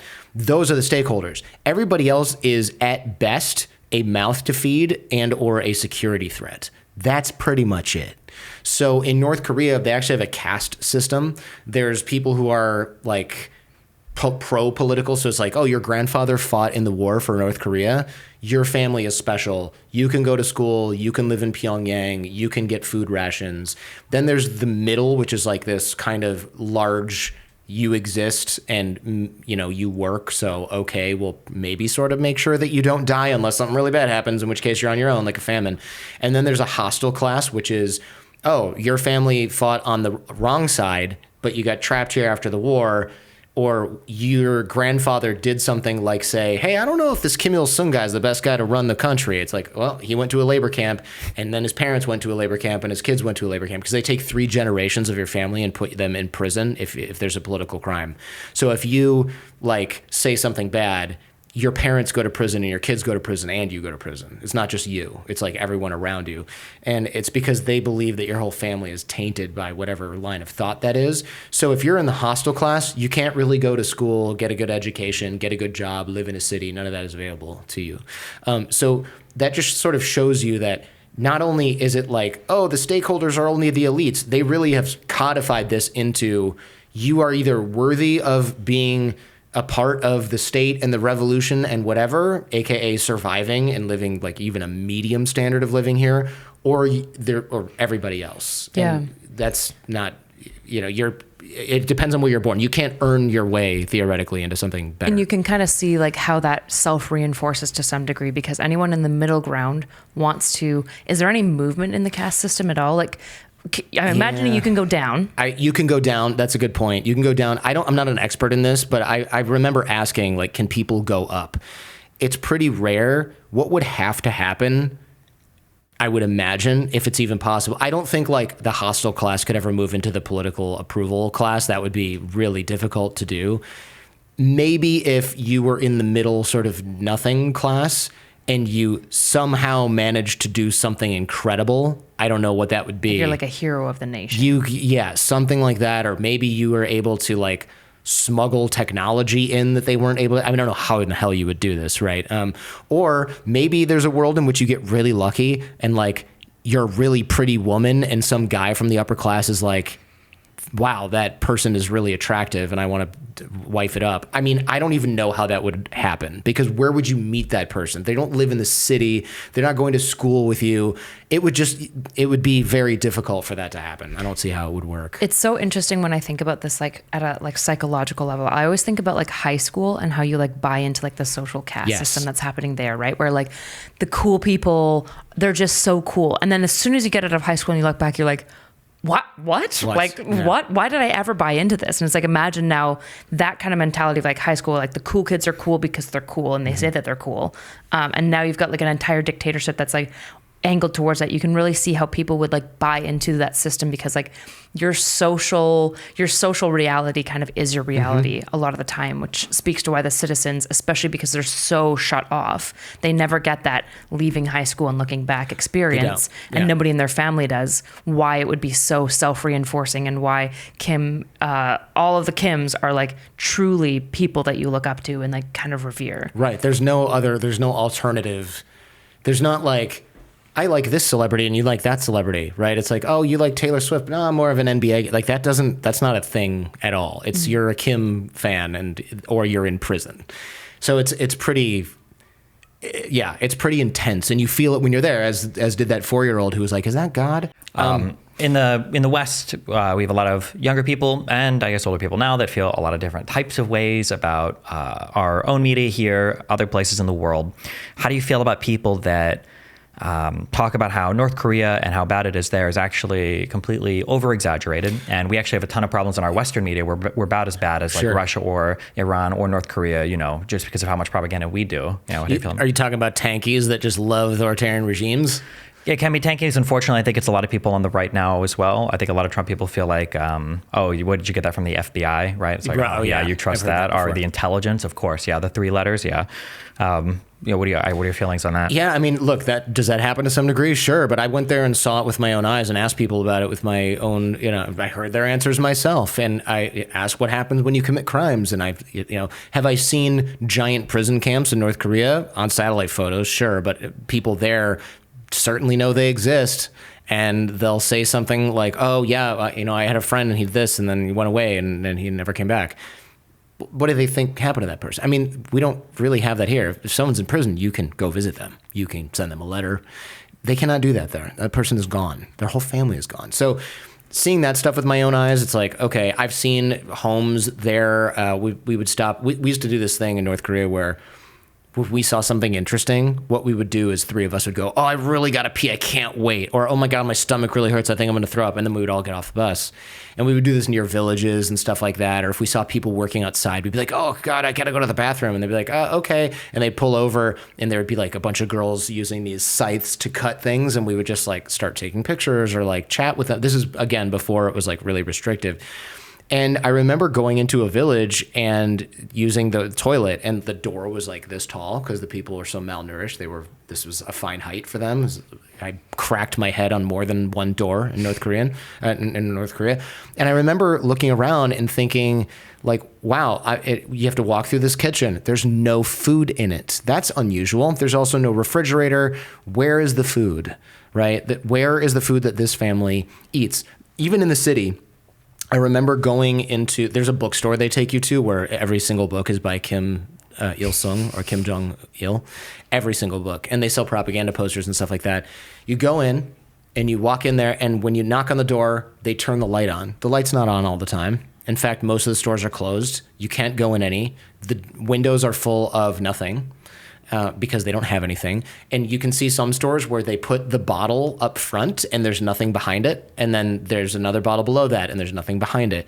The store is empty. There's nothing there. Nobody can buy anything there. And I remember asking why those stores existed. And he goes, oh, a long time ago, there used to be things in there, but now it's probably closed. About everything on main drags of Pyongyang. So you go in the bookstore, they turn the light on. The woman who works there clearly just woke up. You can tell she's tired. She's got a pillow mark on her face and she's wearing a jacket. There's no heater on. Why? You're in a massive block building in the middle of Pyongyang. You don't have heat and you're just turned on the light just for us. And then I go, oh, can I, again, favorite thing, use the bathroom. Sure, it's downstairs and you go through the door and you have to go through the kitchen and you see the sleeping bag where they sleep on the floor on a little mat. She lives here. Go downstairs into a little tiny cellar and there's a hole in the ground and that's the toilet. These are the conditions these people live in the capital city, in a place where tourists go. This is what they show foreigners. That means that it's worse elsewhere. Mm-hmm. Unless you're an elite that lives in a, the equivalent of a multi-million-dollar Miami condo that actually has electricity. But those people live on compounds that are separate. And you can see them if you go to certain cities, and you're not allowed to have optics gear, but some people have cameras with decent lenses and they'll go, look at that house over there. And you're like, oh my God, that person has a boat. Are they in Pyongyang or are they usually like out, like estates? Like I'm sure Pyongyang has nice places that you are not allowed to see. But you can go to a place like Wonsan, which is a resort-ish town, and you can look in certain areas and you go like, there's a boat out there that is not a tiny, crappy fishing boat. That is some rich person / Kim Jong-un level, like, boat. And you won't, I haven't seen any yachts or anything like that, or at least none that I can identify, but you can see some stuff. It's very, very, very, very rare though. And even when you go to some place and there's a car, it's usually a fake Chinese knockoff. So it'll be like a Mercedes E000. You're like, the zero's kind of off, like this is glued on, the badge.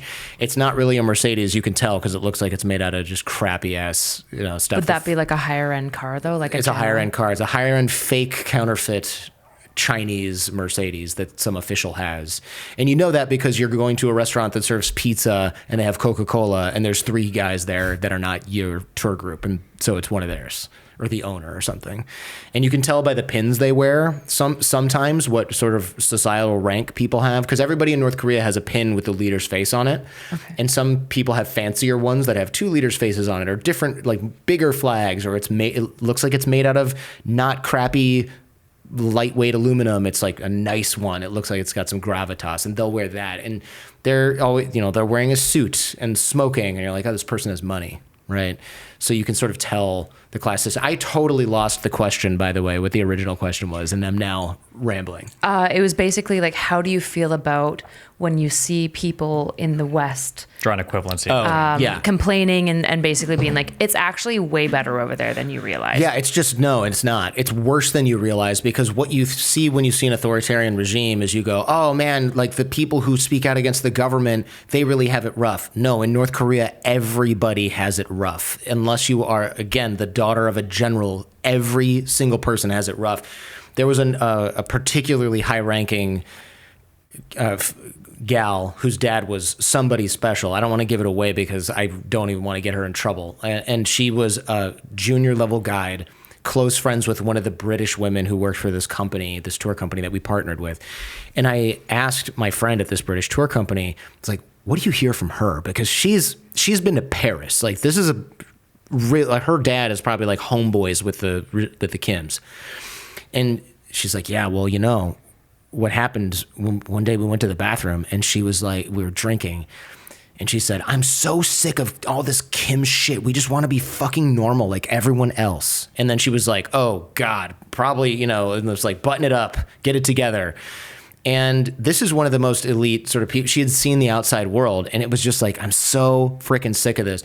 If you're in North Korea, even if you're quote unquote upper middle class, you have food insecurity. The only people that really have food insecurity in the United States are generally pretty impoverished, right? It's not nobody, but, and you, I think you mentioned this, if I'm allowed to say this, before the show, you grew up in a family that didn't have a bunch of money and there was some food insecurity, at least with your parents. My parents grew up destitute and they kind of, that anxiety like existed in our home, but I was fine. Yeah. Okay. I grew up very middle class. So there are people with food insecurity in the United States. I'm not going to be one of those people who's like, there's no poor people that can't get food. That's just not true. But it's different. And it's not in like North Korea where everyone you know is affected by a famine.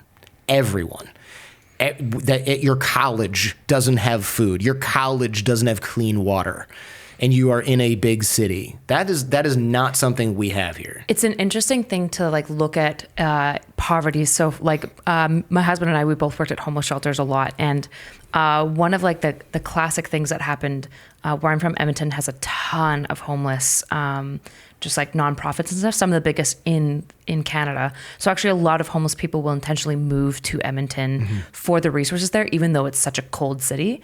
And like, there was kind of like this running joke where basically they would go and get breakfast at like the Hope, then they would go to like Lady Elizabeth, and they'd kind of do like a bit of a tour, and they'll get like 3 breakfasts, 3 lunches, 3 suppers, and then they go to the YMCA during the day because they would get free passes and stuff like that. So they could go shower. They'd all be in like the sauna, just like hanging out at the gym and stuff like that. One of our like favorite clients, he was a like big time like roid user, but he would just like rotate and eat all day and then go to the gym, and it was homeless. He was technically a homeless roid user. Yes, right. And so it's like, it's an interesting thing. Like if you even go to like Greece, where poverty is shown by like obesity because they don't have access to like healthy foods, versus like what these people are talking about. They have no idea that like in North Korea, poverty is marked by like shortened stature from malnourishment.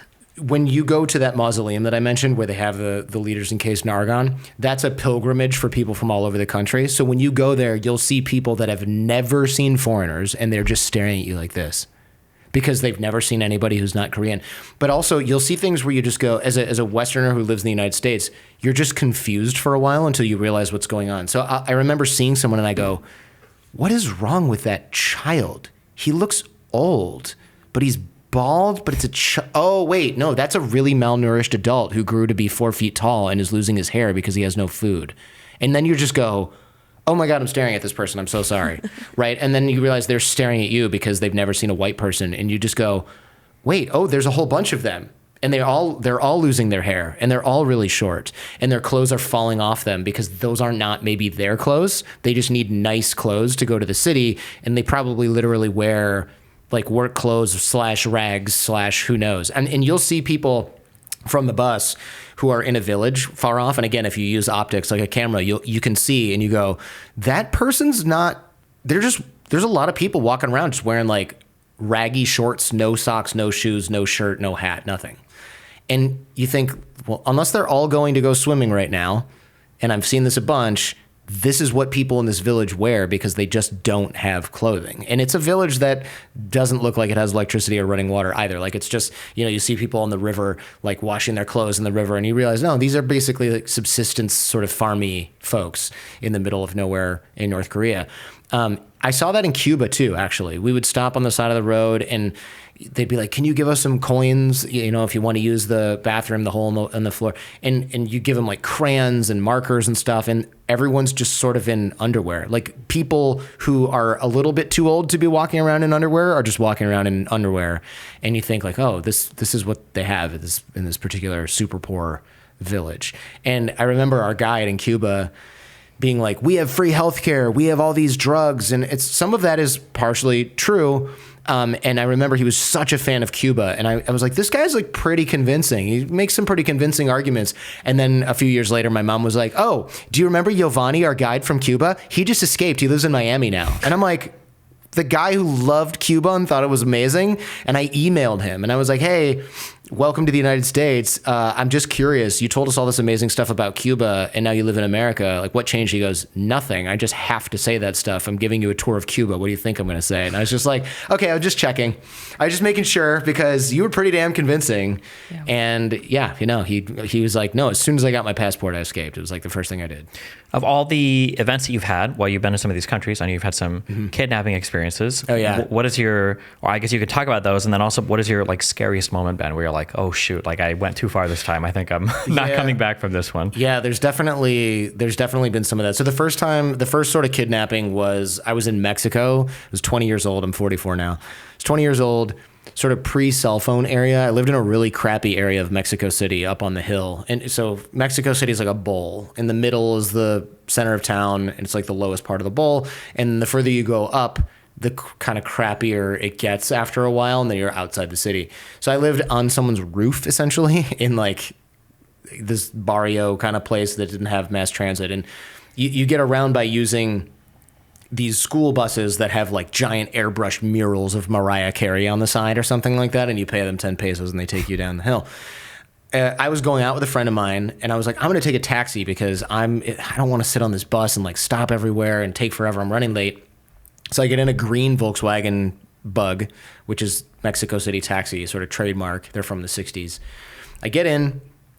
I'm like, oh crap, I don't have any cash. I only have my cards. So I tell the driver, I'm like, hey, I got to go to an ATM. I only have my cards. And he's like, no problem. But then we're driving kind of further away from the city, not closer. And I was like, hey, why are you not going to where I'm going? He's like, no, we are. And I was just like, okay, but I've lived here for like 2 months. We're not going there. He's like, yeah. And I was like, if he'd said accident or traffic jam, I would have, but I'm like, And then he's like, I need to ask for directions. And I was like, okay, this is wrong, because this is like going to Washington, D.C. and you're like, take me to the White House. And the driver's like, oh, geez, I need directions. I'm going to the middle of Mexico City. I'm going to the presidential palace and getting out and walking. You don't know where that is. You're not a real taxi driver. So what's going on? And luckily, this is pre-cell phone area for a couple of reasons. One, I wasn't like farting around on Instagram, not looking at where I was going until the end. Two, he couldn't call anyone to prep anyone for my arrival, which is kind of what I suspected he would have done in today's modern era. So he stops at red lights, and I'm like trying to get out, but the door won't open. I'm like, unlock the door and let me out. And he's like, no, we're almost there. I was like, well, that's certainly not true. And then he stops in front of this really crappy sort of unfinished cinder blockish looking. Were you in like rural areas, or was he driving through like but like bad areas of town? Like people like building away their from own downtown right. government palace. People building their own homes out of cinder blocks now on land that they maybe don't own, area of town. I'm like, okay, this is in like unlit. It's like, oh, this is not good. So he stops in front of this like crappy unfinished house, and I'm like, all right, this is the part where there's guys in there that come into the car or drag me out or whatever. I'm like, let me go, man, I'll pay you. He's like, I thought you said you didn't have any cash. And I was like, oh, now I'm definitely being kidnapped for ransom, because that was like kind of the tell. So at this point, I'm 20 years old. I'm eating carne asada every day, and I'm going to the gym twice a day because I'm bored and I have nothing else to do, and I'm basically on vacation and learning Spanish. This is a 50-plus-year-old cab driver who's eating quesadillas every day and sitting on his ass for 12 hours driving. So I slid behind him. I was like sort of catty-corner from him before. I slid behind him, and I put my arm between him and the door. I was like, don't get out. Keep driving. Because I knew if he just drove me anywhere else, he has way less of an advantage against me. So he's like, relax. He's like trying to calm me down. And I'm like, no, drive me somewhere else. He's like, where? I'm like, anywhere but here, pal, like anywhere. And he's like, okay, calmate, right? And then he makes a fast move for the door, but he doesn't know I got my arm between him and the door. So he tries to go for the door. door doesn't open because I pull him back into the seat as hard as I can. And I put my forearm over the bridge of his nose and I squeeze with my other forearm, and I'm stronger than him by a lot. And there's a seat between us, so it's hard to do this particular thing. It's a lot easier if the back of their head is right on your chest, but I can squeeze hard enough. And this seat was not that soft because it was from like a 60s ancient VW bug seat. And I'm squeezing until just he stops moving. And then I try to open his door. I do. I have to crawl between the seats because my door won't open. Push his now lifeless body out of the car. Try to drive a stick shift from 1965. Can't do it. End up taking the keys out and chucking the keys. I should have kept the keys, whatever. But I chucked the keys. And I'm like, all right. And I just start running back the way that we came for as long as I can, wearing like Banana Republic chinos and a button-down shirt. And surprisingly, when I get to a main road, no one will stop for the sweaty gringo on the side of the road who's like jumping down, up and down and screaming. Finally, a car stops with a man and a girl that I thought was his daughter, but probably was his girlfriend, 2020 hindsight. And he's like, I'm a doctor. Are you okay? And I was like, no, get me out of here. And he's like, I'm not like putting you in my car, man. I was like, I'll ride in the trunk. This guy got kidnapped. I got to get out of here. And I think me telling him I got kidnapped and I'll ride in the trunk was kind of like the selling point. He didn't make me ride in the trunk. He puts me in the back of the car. The daughter or the girl or whatever was like, you can't just leave him here, you know, because I had like dyed blonde hair. I was clearly not Mexican. And I was in the middle of nowhere. Like this, it was quite believable that I did not end up in this particular place by my design. And he's like, what happened? I tell him and he's like, oh, okay. Where do you want to go? I'm like, to police. And he's like, let me tell you why this is a really bad idea. You just told me you might have killed a cabbie. Are you sure he's okay? No. Police, good chance they're in on whatever racket this is. If they're kidnapping you for ransom, the police might know about it. For all we know, that guy was a cop. For all we know, he took you to a police officer's house and those guys are still there. You could go to the police. He's like, there's a world where you go to the police and they just bring you back here. Or you're in trouble for whatever you did to that cab driver because it's your word against this body they found in the middle of nowhere that you just confessed to, you know, maybe murdering. So I was like, oh, he's like, I was like, just take me home. He's like, I don't really even want to know where that is. I'm going to put you at a metro station. I was like, that works. So he dropped me off at a metro station, and I ended up going back to the place where I lived, packed all my stuff at like now, 2 o'clock in the morning and caught, I think, like a 4 or 5 o'clock in the morning bus to another town. And I ended up calling and leaving a note for the family that I lived with. And I was like, had to move to Guadalajara. Thanks for everything. Bye. And they called me and they were like, ¿Por qué? And I was like, here's what happened.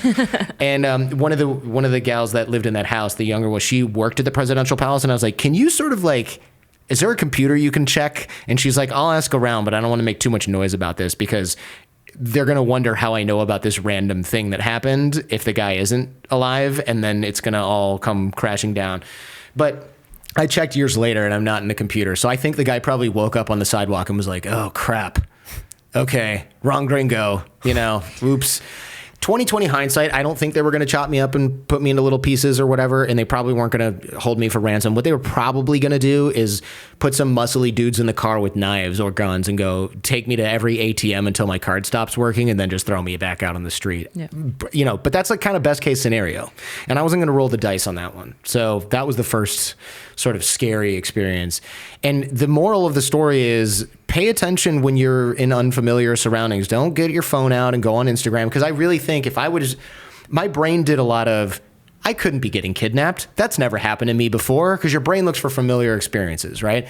But the problem with that is unless you get kidnapped routinely, you're not going to have a familiar experience to fall back on. So you're going to start to rationalize why this is happening to you. There's a guy named Gavin DeBecker who I had on the show, and he wrote a book called The Gift of Fear. A lot of people fear, they have fear and then they go, oh, well, that's unlikely. That's probably not going to happen. A lot of the examples are like women who feel like the guy behind them is being weird, but they can't put their finger on it. And they're like, I'm just being unfair. I'm profiling, or I need to stop being so scared of everything. And then it turns out the guy's like a serial killer or, a rapist or something like that.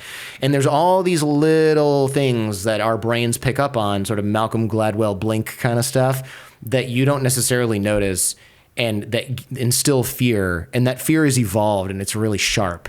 It doesn't mean you're right all the time, but you can blunt it severely by ignoring things like people call it intuition, but it's really just fear response. Or they'll get out their phone and they'll go, this is ridiculous. Let's see what my friends are up to on their trip to Mexico, right? And you're flipping through this thing and you're not looking out the window going, why are we driving further away from my destination? Well, that's an uncomfortable feeling. I don't want to deal with that feeling. Let me just check my email. So when you get that uncomfortable feeling, it doesn't mean you're right all the time, but you should definitely investigate what's going on there. Because I had no choice but to investigate. And my brain was still like, come on, man, you're getting kidnapped. Why would you get kidnapped by a taxi driver? That doesn't make any sense. You don't have any money. What are they going to do? Oh, there's a lot of really bad things they could do. Yeah, if you've been watching too many movies, Jordan, they're not going to chop you up into little pieces. I mean, that's what was going on in my brain. How long? Because I can't even imagine the mental state of like being dropped at the metro station. I'd probably feel like so exposed and like vulnerable. You've got to go back and pack your stuff. I mean, it was like a massive adrenaline dump. How long did it take for your like system to resettle where like you were sleeping? Like, did it affect your sleep or anything like that? Yeah, actually, even when I moved, I remember several days being like, because the bus ride is really long from Mexico City to Guadalajara.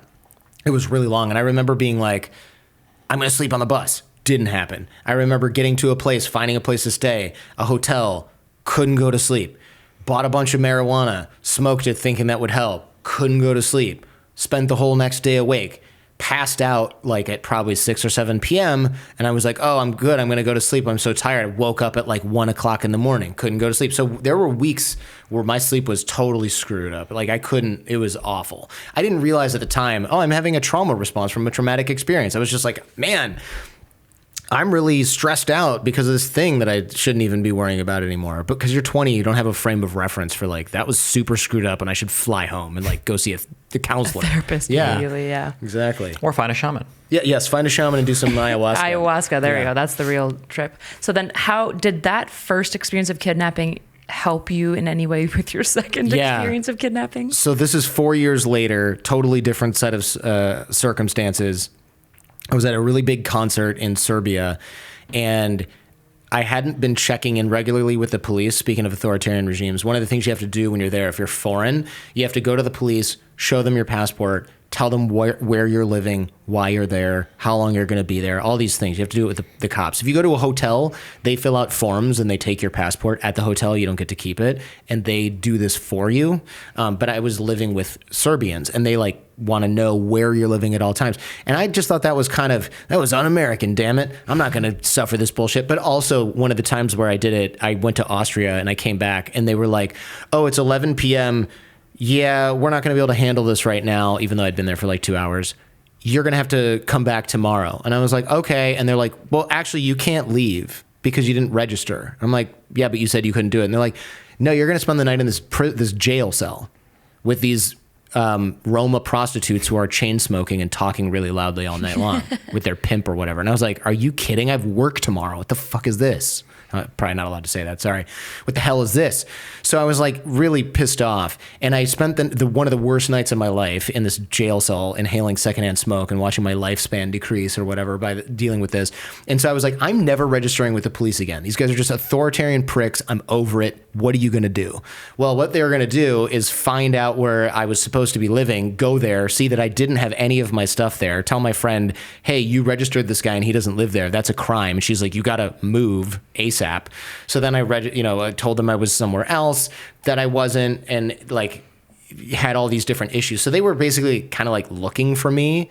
And the state security guys who are like their version of the FBI are often not well-trained, educated, FBI-ish type people. They're ex-militia pricks from Bosnia who raped and murdered a bunch of ethnic Croats before losing the war and getting pushed out. Or were also in some kind of militia and they got their asses kicked by Bosnians or Croats or whatever it was, and then now they have like damage. So these guys were like super high and drunk at 8 o'clock in the morning, driving. And this is the quality of agent, we're dealing with. They're like fat idiots, just dumb buffoons. And they're like, you're under arrest. And I don't know if they didn't pick me because they like had my photo. They were just harassing random women. And we were with a bunch of women. And I was like, this is like going to be bad for the girls. And so my friend and I kind of like, I won't say we volunteered to get arrested, but that's what ended up happening because we were like, girls run and we'll just like deal with these guys. So the girls sort of like moseyed off and then sprinted away. And the guys were really pissed off that we let the girls get away because they were going to do something to the girls. And they were like, get in the car.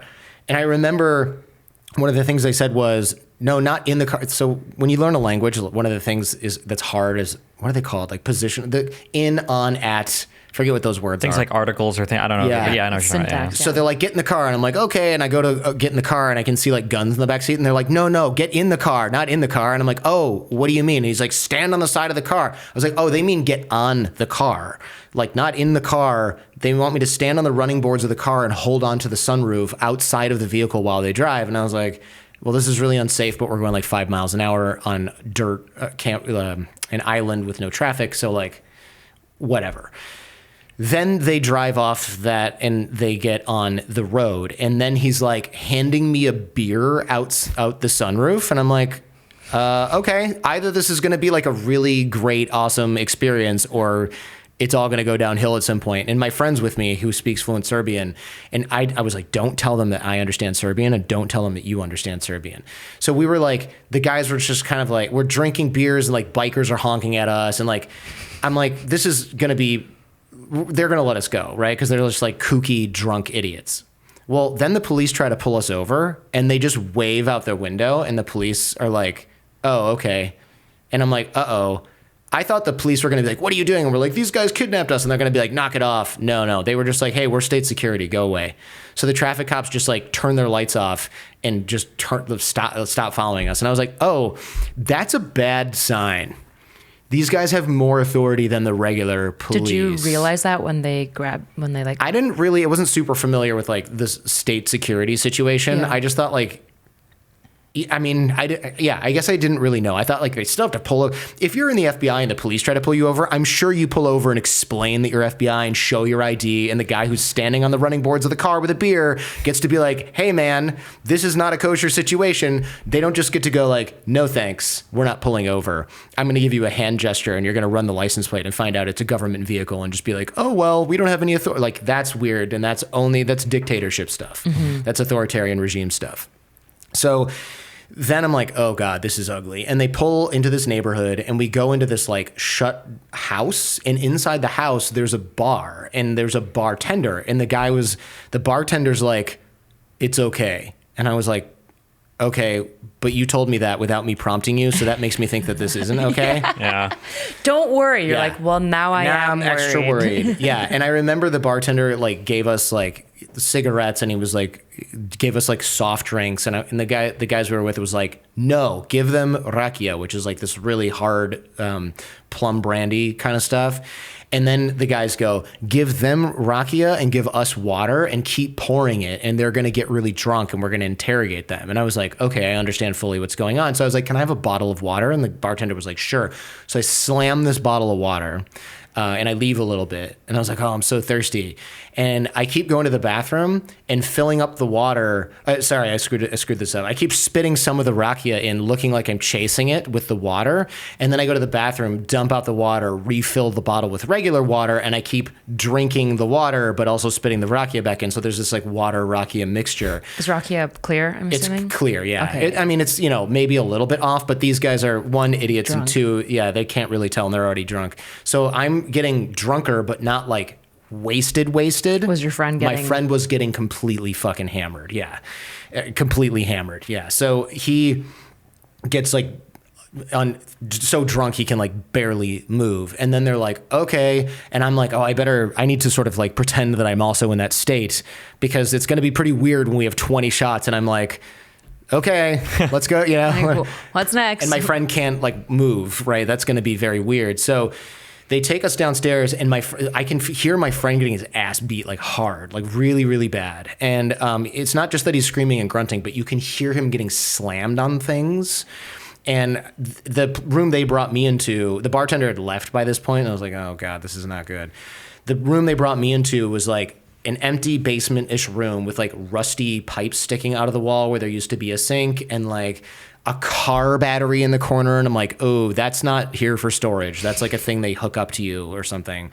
And there's like low windows and a chair and like some like rags, and I'm just like, this is not a place. Are you thinking like escape? Like what are you like mentally prepping for as you're walking into the room? I'm thinking I'm gonna get my ass beat, possibly tortured and or killed in this place. Also, my friend is in dire straits, but I have to figure out a way out of here. And they were asking me a lot of questions to try and get answers, but they weren't strategic about it in any sort of intelligent way. They would say things like, "You're a spy." And I'd go, "What do you think I'm looking for?" And they're like, "No, you're supposed to just admit that you're a spy." And I'm like, "Okay, but what do you think I'm looking for?" And they're like, "We don't know. You tell us." And I'm like, "Yeah, I'm a teacher, and I'm here on this government fellowship, and your government approved it, and your government knows I'm here."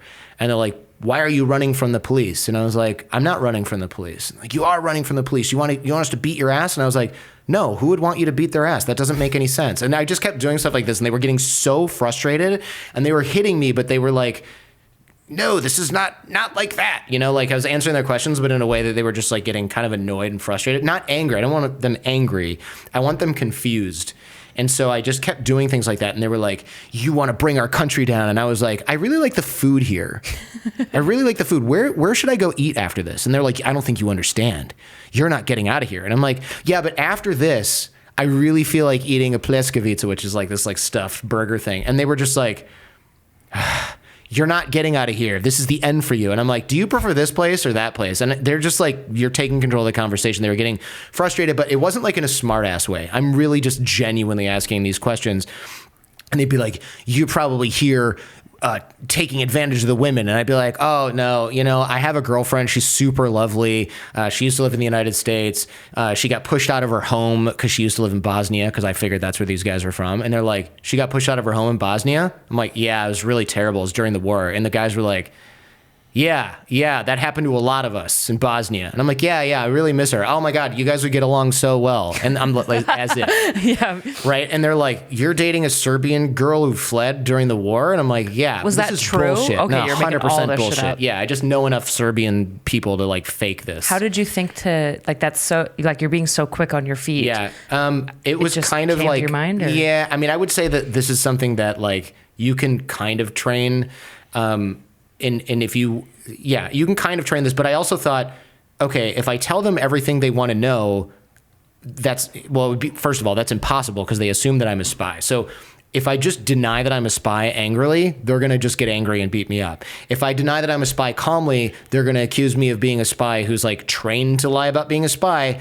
If I completely control the conversation and change the subject to something else, that's not going to work on a seasoned interrogator. It's going to work on a drunk ass idiot, which is what these guys were. So I wouldn't like try this if you get arrested by some Kremlin agent who knows what they're doing. If you get arrested by an absolutely moronic drunk buffoon with 2 brain cells, this is a strategy that can work. What training? You said that there's some training you can do. So what training did you have? Yeah, I mean, I was learning a lot about social engineering, which is like hackers learn this stuff. And I was really good at this back in the day. It was like, you can tell someone, it's like the act like you belong there kind of strategy of breaking into something, where like the simplest explanation would be something like, if you want to get access to a place, get a hard hat and a high vis vest and just walk in. Like, it's so easy, right? But that's kind of like this is like the language equivalent of that, where if you walk in and "Can I get in here?" They're going to be like, "No, this is a secure facility." But if you walk in with a high vis vest, a clipboard, a high vis vest, and a hard hat, and you go, "Maintenance closet," and yeah, it's over there. Right, okay, thank you. And then it's just like, oh, like those guys who walk in through big cities and go, "I'm checking the fire extinguishers," and you're like, "Yeah, come in." And meanwhile, that's not a job that someone has. They're looking to see if you have any valuables, and they're going to rob you later. You mentioned earlier about kind of like feeling like icked out about people or getting worried about people or whatever. I feel like for a lot of the social engineering stuff, the way that it works is people don't realize how by default trusting you are of other people. You super trust other people. Probably, I mean, we need to. We're humans, right? Yeah, we're social creatures. We function in society. And people that just plug into that, you can do a lot of really weird things with people if you abuse that. It's true. Yeah, I remember just reading reading about it just like in random stuff for high school, and then obviously watching more stuff as I've gotten older, especially for debates and trying to control those conversations. But like even if you're just like talking to a friend and they're sitting at a stoplight and you're talking like, oh, it's green, and you just like keep talking, they'll go. Like sometimes without even checking the light. Right, like you get somebody to pull under traffic. Yeah, without even thinking about it. Yeah. I don't know if I'm proud or ashamed to say it, but with my 13-year-old son, I have definitely used some of what I've seen. Do you know what JCS is? No, what is it? They're like, they go through a lot of police interrogation videos. Oh, and wow. the idea of like applying pressure, giving somebody a way out, giving somebody the ability to admit to a lesser thing so that you can build to a greater thing, empathizing with why somebody might, rather than saying like, you killed her, didn't you? Being like, she was really horrible, wasn't she? Because it's really easy to agree with the second one, but you'll never admit the first one. And if you can get them enough on your side and like, she was horrible, like if somebody would have, you know, she probably would have deserved it. And it's like, maybe, yeah. And then eventually, yeah, you can prefer, yeah. Oh, interesting. There are so many little conversational things like that where you can build towards, you know, getting what you want out of somebody. The other person doesn't even realize it. And after watching enough of those JCS videos, I'm like, damn. Yeah, because like you said, you've got people that are just like screaming at each other, like asking stupid questions. And then you've got entire police investigations that are built in the interrogation room for just very skilled interlocutors. Yeah, definitely. And I'm not that level of skill. Like that requires a police officer who does this probably every day with a mentor who does this every day for 20 years, and they learn how to do it. My strategy for these guys was I need to confuse them and keep them away from getting super emotional, angry, because that's when you get your ass beat. Because the other guy got his ass beat because he was like, my dad's an important man, you guys are screwed. And they were like, okay. And I was just like, I know they hate me because I'm American and they think I'm running from the police. What if I'm way more like them than they think, and I'm close to people that are really a lot like them, like my fake Serbian girlfriend who got pushed out of her Bosnian home, even though she didn't exist. And they're like, you're the enemy of the country. And I'm like, here's what I love about living here. And it's like all these things I knew they probably like. The beer is good. The people are so nice, especially even you guys, right? You're just good people, Serbians. And which is true. Serbians are generally like really actually cool. I had plenty of awesome experiences there, but obviously these cops were the exception. And most cops there were actually really shitty. But it was like I had so many things to say about the country that they were not expecting. So when they were like, you're probably here doing this, it would be like, you know what I did the other day? The total opposite of that thing that you're just implying that I did. And it's like, oh, you're trying to take down our regime. You know, I'm thinking about moving here. This is such an awesome place to live. Like, you must hate this place. You guys bombed us. You know, I was 8 when that happened, but I am so glad I came to check this place out because it is totally different than we learned about in the United States. And they were just like, no, you're supposed to get mad and be patriotic American, and then we're supposed to beat your ass and feel like heroes, but now we just feel like dipshits. That was kind of what was going on. And then I was like, hey, I'm feeling really sick because I drank so much. I'm also really thirsty, and there's no water anywhere. And my friend really needs medicine. Look at him because he's like all bleeding and he like can't breathe properly. And they were like, and I think they were kind of like, oh crap, like this guy's in a bad situation. So they left. They were drunk. They left and got in their car and drove off. And they were just like, don't move. And I'm like, of course, where am I going? And I immediately grabbed my friend and we walked to a restaurant. And I remember being like, excuse me, can you call the police, please? But I think what I said to the hostess was, right, with blood all over me and stuff. Because she went...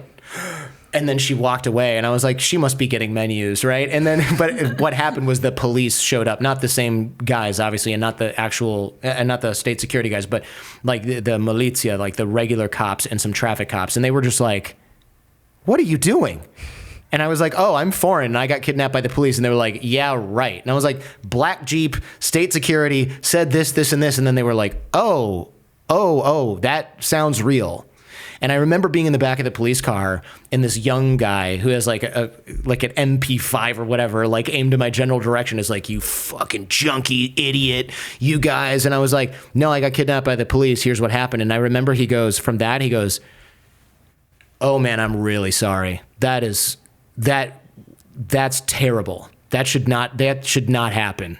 You know, I hate that about this place. And he's like, you know, during the war, I hate it when it happens. He's like, during the war, that happens to us too. He's like, it happens to Serbian people too. He's like, you know, it's not just Americans. He's like, they do this stuff to us too. It's absolutely awful. And I was just thinking, like, they do this to you too. You're a cop here, man. Like, what? How does this, I feel like this would be really bad PR for your country, and two, that you would get in a lot of trouble with your government, because you'd probably get in a lot of trouble with America if you were doing stuff like this to American citizens. Is this just not a concern, or what? Well, Serbia is not exactly a super close ally of the United States. They were kind of on the outs with those folks after NATO bombed them. Sure, but you probably also don't want to be capturing American citizens and stuff. Right. I will also say, as a close by country, I had an ex that was on a bus and ended up taking a wrong turn, and she had to get a ride back in Croatia. And she had an insane story where, she got cops to give her a ride back, basically, but they ended up taking her to like a police station with a couple other tourist people, and they were just like showing them their guns and drinking and just like goofing. It wasn't like a crazy kidnapping. Wow. Well, it was kidnapping, but they were just like goofing off and having fun or whatever. And then eventually she just like got a ride back to the city. And I was like, okay, that sounds really crazy. That does sound somewhat accurate, though. I mean, like, it's a little bit, I won't say it's lawless, especially in Belgrade or Novi Sad where I was, but like, yeah, stuff like that happens in the former Yugoslavia. This is Albania, this is Kosovo, where I got a taxi driver. He spoke Albanian and German. I speak German. And so my friend and I were traveling through Kosovo, and we're kind of like walking / taking buses. And we told we're like, okay, our bus leaves in 2 hours. Let's get some Kosovo Liberation Army T-shirts and souvenirs, because this is like a group that fought the Serbs and is like a local militia, and they're kind of heroes to these people. And I was like, this would be like really cool swag that most people have never seen. So let's grab some T-shirts. So we told the taxi driver, hey, we want some KLA stuff. Where can we go? Thinking he's going to take us to like a street vendor that has a bunch of this stuff. He drives us to the KLA's camp in the middle of whatever, like Pech, Kosovo. And I'm like, and the guy's like, what are you doing here? And he's like, there's tourists. They want to check it out. And I'm like, he's like, give me your passports. What do you do? Student. And he's like, take the passports. He's like, come inside. So we go inside with the taxi drivers with us. I feel like, okay, they're probably not going to kill us because our taxi driver's here with us. And he's like, seems totally fine. And my friend goes, we're missing this bus, aren't we? And I was like, yeah, but it's going to be worth it, I hope. This is pre-kidnapping in Serbia, by the way. And I'm like, cool. So these KLA guys start showing us photos, and they're like, yeah, this is our friend who died in the war. Like, these are our other comrades, whatever. And then they were like, we're like really kind of, we got the whole tour of the whole camp, and like they were really super friendly, but it was a little bit dark and sad. And then they could tell we were kind of like bummed, and they were like, hey, do you guys want to go shooting? And we're like, yeah, let's go shooting. So they load up these like AK-47s and put targets up, and we're just like blasting these things. And I was like, this is so much better than a crappy rocky bus ride to another part of Kosovo. I'm so glad we missed our bus. So stuff like that kind of happens there. It's not like, oh, you need to fill out the proper forms. It's like, let's go shoot these guns that we confiscated from these drug dealers. Like, okay, fine. So it wouldn't surprise me that the cops were like, oh, foreigners? Oh, we got to show them the guns, guys. We got to show them the guns. They're going to love the guns. Kind of like loosely related. I remember we were on a trip in Aruba, and there's like a tours that you can do in Aruba where on one of these things, you can like climb down, I'm going to say ladder. That's a very exaggerated, because it's just like little planks of wood that are somehow nailed into these rocks. You climb down, and then you walk on these like huge rocks. And to the left, if you fall, you're in the ocean. And then to the right, if you fall, you're probably going to be stuck in this crevice and die forever, because there's like a mountain that comes here. Yeah, I'll choose ocean. Yeah, and it's funny kind of like walking along this area, kind of in what you said, that like there's no forms to fill out, where I'm like, in the United States of America, there would be fences everywhere. Right. This is a little bit wild that we're just like walking, and if I take a wrong step, I'm going to die. Yeah, it's a very non-American experience now. I'm too old for that stuff now, right? Like now my sense of adventure is like, I'm going to try that new restaurant. I don't know, man. Pacific Catch is sounding pretty good. No, let's go wild and try the new Mexican place. That's my sense of adventure now. I've calmed down quite a bit. So eventually we got arrested by those other cops, right? And they took us to the police station, and they were like, to their credit, really apologetic, because it was very clear that we were telling the truth. They really initially thought, because the ambulance driver was like, these guys are just like on drugs. What are you doing? But once we were like, black Jeep, plate had a weird thing on it, and then it was this Mitsubishi style of Jeep, tinted windows. They had a gun in the back. This is it was a Zastava made in Yugoslavia, and then they had this and did it, and they were just like, yeah, that's not information that you can find if you are not involved with this. And it's like, okay, this guy's totally got taken by state security. And so then I'm super confused. So the state security kidnapped you, and they could wave away police, but then the police could help you afterwards. Like, what were the police able to do if the state security could just like wave? As it turns out, absolutely nothing. Okay. What they did was they were like, I'm going to investigate this and figure out what happened. And they got those guys to give us our stuff back that they had stolen by dropping it off at the police station. I didn't go to the police station to get it. My friend did, and he saw them. So I think that would be crazy. It was crazy. And they were like, hey, Milan, what's going on, buddy? I got your phone and your hat and your watch. Oh, I don't have your watch. And he stole my watch. It was crap. It was Fossil or something. But it was like, come on, man. Yeah. And they like kept one of my shirts or something. And so, yeah, it was just like they could get our stuff back by being like, what the hell, guys? And then we went to the U.S. Embassy, and the U.S. Embassy was like, yikes, this sounds legit. But they're like, I remember this is, you think like, oh, the diplomats are on it. That's not how this works at all. They were really like upset for us, and they were like, oh, man. But I remember the security guy came in and goes, here's the thing. It's really hard for us to get stuff done here. You're alive. They don't have anything super valuable of yours. We're not going to do anything about it. And we're not even going to like bring this up. They already know about it. If you go to the press, we're not going to help you at all. So don't do that because it's going to just make our job harder. And again, you're alive. So I recommend you just leave.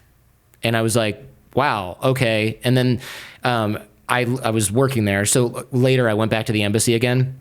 And they were like, we have a letter for you that you can't have that you can read. And it was a letter from the foreign minister of Serbia apologizing for the events that took place. And I was like, oh, this is such a relief. And he's like, yeah, you can't bring that out of here. This is mine. I'm like, but it has my name on it. Can I have a copy? And they were like, absolutely not. No.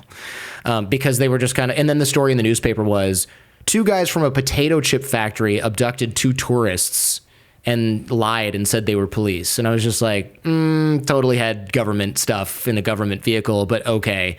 And then weeks later, another thing came out that was like, retraction. Turns out the whole thing was just made up. None of it ever happened. It turned out to just be a complete lie. And I was like, that's funny because a complete lie, but those guys were there and they went to the police and we have police reports. And then, like, that's interesting. But I think what happened was they were just kind of like, yeah, we don't like, to your point, we don't have bad stuff happening like that to foreigners. That's not the story we want to say. And the U.S. Embassy was just kind of like, we're not going to do anything about this. So they were like, oh, let's just erase this. Like, it wouldn't surprise me if those guys got a talking to like, hey, knock it off. If you're going to pick on somebody who can't walk into their embassy. Because we went to the Italian embassy too, because that's where my friend had citizenship. And they were like, we can't do anything, but we're going to raise it to our police contacts. And I think they did. And I think they were just kind of like, it was enough of a pain in the ass for enough high-ranking people to kind of smooth this over that I remember, like, well, we got a letter of apology from the foreign minister. Like, that's unusual for something that didn't actually happen, right? Yeah. So I think it was probably just annoying for everybody involved. And I remember the program, I worked for the government, I was in a government fellowship. That guy called and goes, you have to pretend like this didn't happen because otherwise they're just going to cancel our program. And you're alive, right? Yeah, you don't want to rock the boat. It was just don't rock the boat. Yeah. This wasn't like you got robbed by an organized crime group in Italy and they're like, oh my God, we can't have this affecting tourism. It's Serbia. They're like, what do you expect? That was kind of what they said. And Serbian people, like I said, told me, this happens to us too, all the time. And it's really unfortunate. It was worse under Slobodan Milosevic because it was more authoritarian than it is now. And, I'm glad you're okay.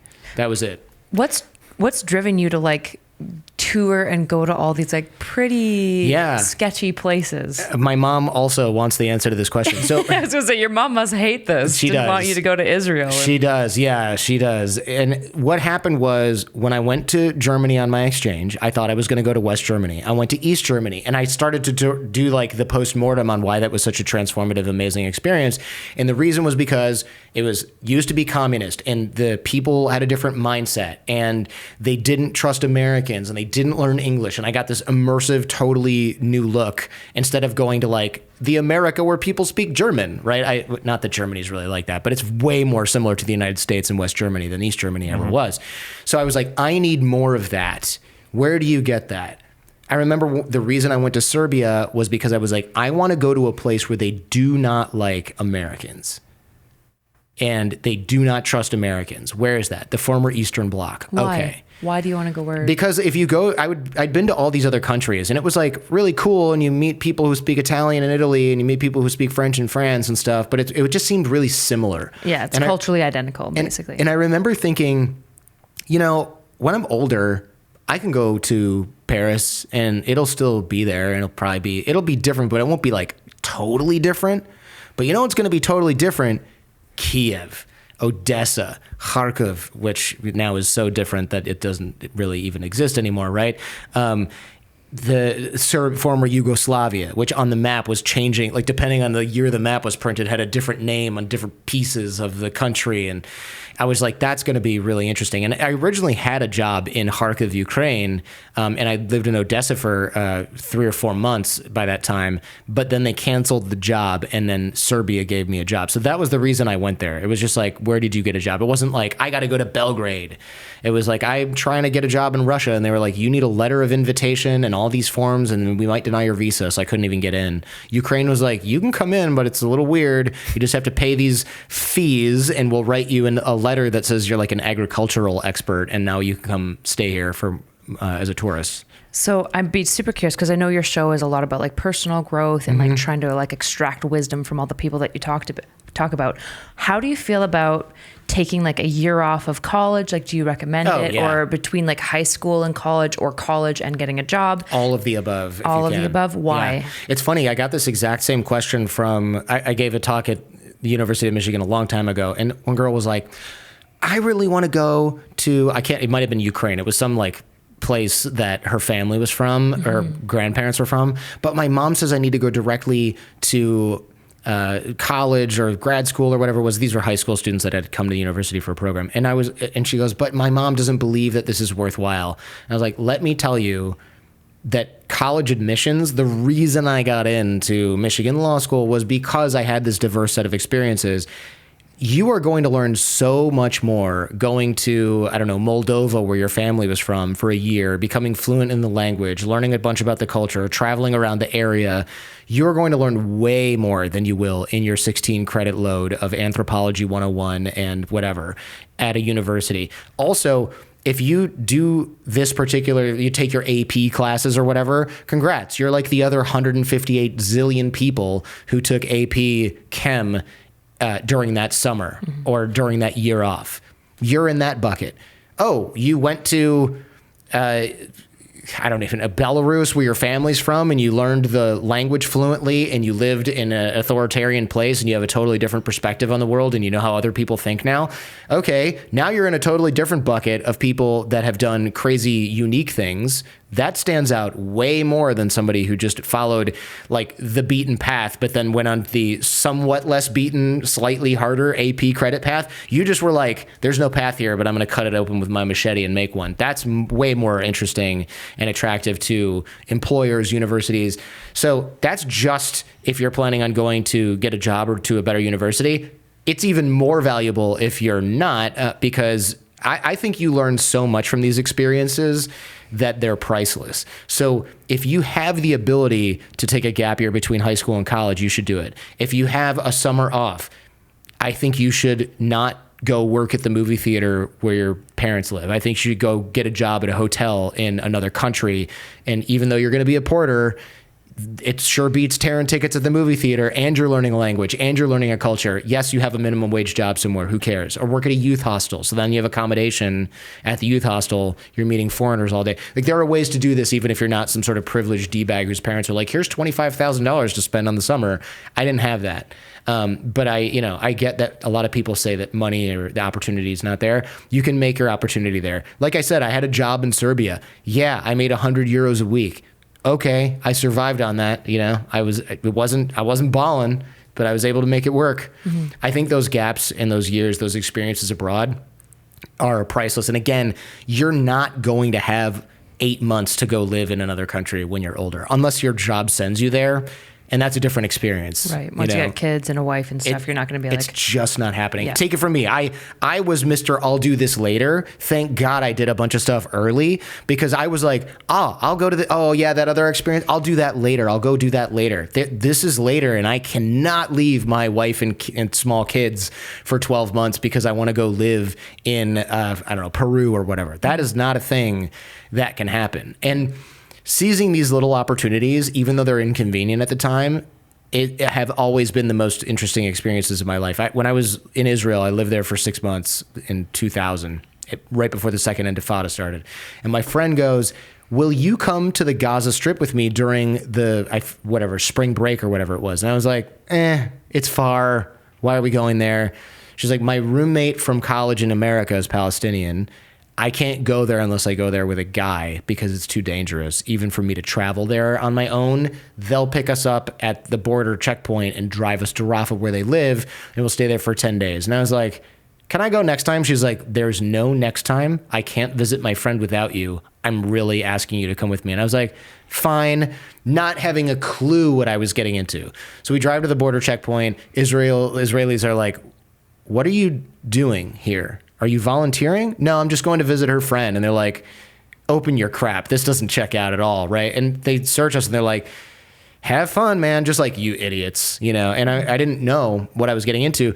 They pick us up and we go to their house in Rafah, like right near the Egyptian border in the water. And I'm like, oh, this place is a little worse for wear. And, yeah, bro, it's a refugee camp.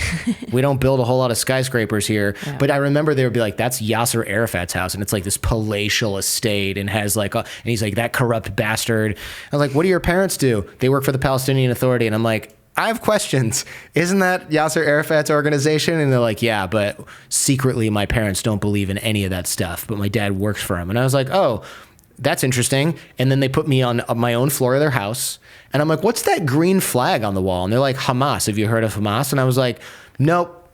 And they're like, oh, okay. And I now, like, it's funny. This was before Hamas had obviously taken power. Oh, yeah. And I was like, 2000. But your dad works for the Palestinian Authority, but he's a Hamas supporter. Oh, well, I don't really. But now I'm like, oh, secret Hamas supporter works for the Palestinian Authority. Because I remember going, oh, can I take a picture of that? And they were like, absolutely not. Absolutely not. In fact, you need to forget you saw that. And then they said something. They're like, get rid of that flag. Why is that in here? You know, I was like, get rid of that thing. And I realized the floor of the house where I was staying on, maybe they had like meetings there that were secret or something. Because I'm like, why was there this is not a well-decorated, well-appointed floor of the house. It's clearly vacant. It's a guest room. The only decor they had was a rug and a Hamas flag. Have you seen the name of like that family or anything like associated with like Hamas leadership or anything like that? I don't even remember who they were. I really wish I could contact my friend who took me there because this is sort of pre-Facebook, so it's not like I was like, oh, let me follow you or add you on here. I have zero clue how I'd even contact this person to ask her who those people were. But I remember they were very anti-Israel, obviously, very anti-United States, obviously, and super sensitive about everything. Like I would say something like, yeah, I mean, terrorism is bad. And they'd be like, you know what's bad? The Jews are bad. And I'm like, you do know that you have two Jews staying at your house. I was going to say, did they know that you were Jewish? And, yeah, and they were just like, yeah, well, you know, I mean, like Israelis and stuff. And I remember my friend Nia being like, can you say Israelis? Because when you guys say the Jews, we kind of both flinch a little. And it was like a really, it was interesting. They were really, I mean, the hatred was like next level. I'd never met anyone. More than anywhere else that you've been? Anywhere else. And not even directed towards us. I mean, I've never seen anybody that hated anybody as much as these people hated Israelis. Did you get up to Gaza City or did you stay in Rafah the whole time? I stayed in Rafah the whole time. We didn't really do much. All we did was hang out in their house and eat amazing food and then walk around and talk to their friends. But How long were you in Rafah for? 10 days. Okay, it was a long time to do kind of nothing. But what was it? There were so many interesting things that I did there that were, I won't say touristy, but like things that changed the way you look at the world. The brother was like, let's go. We're going to go hang out with some of my friends. They're police officers. I was like, okay. So we hang out with these guys. And they were telling me with glee how they torture people, not Israelis, but other Palestinians. They're like, yeah, we shove bottles in their ass and stuff like that. And I was like, that. And they just kept saying, we make them sit on the bottle. We make them sit on the bottle. And I was like, what does that mean? And they're like, we shove Coca-Cola bottles in their rectum. And I'm like, why? And they're just like, they thought it was funny. And I'm like, you guys are psychos, like real psychos. You do this to people that live in your neighborhood? And they're like, yeah, whatever. And I just thought that was like, I'd never heard anybody talk like that so freely, you know, about things like that at age 20. And the whole time these people were aware that you're Jewish as well. Yeah. They were just like, what are you doing? They just didn't care. I think they were just like, you have an American at your house? And they're like, yeah, he's all right. You know, it's probably one of those. Yeah. And I was just too dumb to get like, oh, these people would love to like torture me to death and then like parade my body through this area, but I'm guests with these people, so it's okay. And there was a kind of like funny experience where we didn't want to wake up their parents all the time by chatting. We stayed up like all night a lot of the time talking. So they would take us across the street, and across the street was like this unfinished cinder block structure that was full of garbage, like trash, but also like tires and stuff like that. And little kids would play in there and wave rubber things around. And we would go there and we would chat. And I was like, I have to pee. And I was like, I'll just go over there. And they're like, dude, no, my sister's right here. You can't pee in front of my sister. I'm like, I'll go behind the thing. And they're like, go outside and pee out there. So I'm like, all right. So I walk out towards, and this is like, the Egyptian border is out here. The Israeli checkpoint is right here. Their house is here. There's a road here, and the garbage thing is where this glass of water is, right? So I'm like, I'll just go over this way. And they're like, don't get too close to the Egyptian border. I'm like, that's pretty far. They're like, it's closer than you think. And also, they don't wait till you get to the wall, man. Yeah. Like, I was like, okay. So I go out there, and I pull my equipment out, and I'm like, I'll just pee right here because it's really dark and I don't have any sort of light. There's light from the Egyptian border and the Israeli checkpoint. And I'm going to the bathroom, and I see like a bright flash of light, and I realize that, and I close my eyes and I open my eyes, and then I see the bright flash of light again. And I realize it's a searchlight because probably triggered some sort of motion detector-y thing walking through the desert on the way to an Israeli checkpoint in Rafah in the Gaza Strip. So they had shined the searchlight, missed me, and then came back and got me. And I'm standing there blinded by the light with my wang in my hand, probably just clenching my muscles up and no longer urinating. And I don't know what they thought when they saw me on camera, but they were pretty alarmed that there was somebody aimed in their general direction. Although I think they probably realized what was happening when they saw what I was actually doing. But yeah, the Israelis they came over in a Jeep, and they were like, what are you doing? And I'm like, I was peeing. And they're like, why are you here? I'm visiting this family. And they were like, what do you mean? Is this your family? No.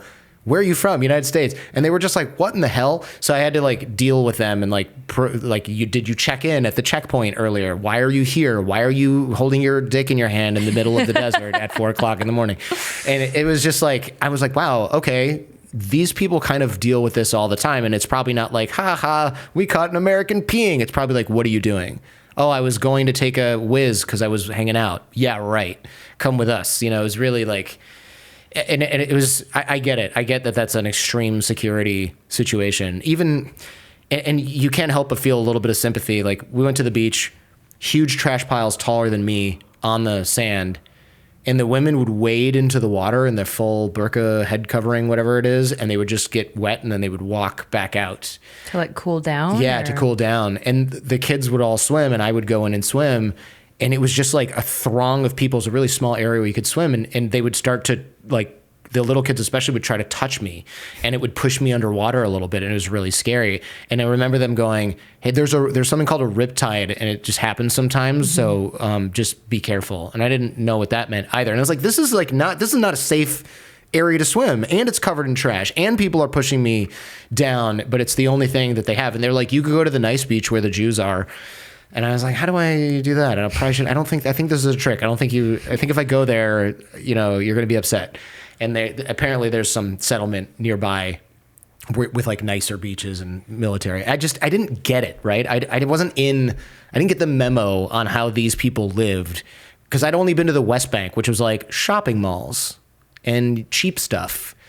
And you'd see Palestinian homes, but it kind of just looked like Jerusalem Old City, where everything was kind of old. Gaza really looked like what you would expect a refugee camp to look like, with more permanent structures and UN schools, and then Yasser Arafat's giant ass mansions.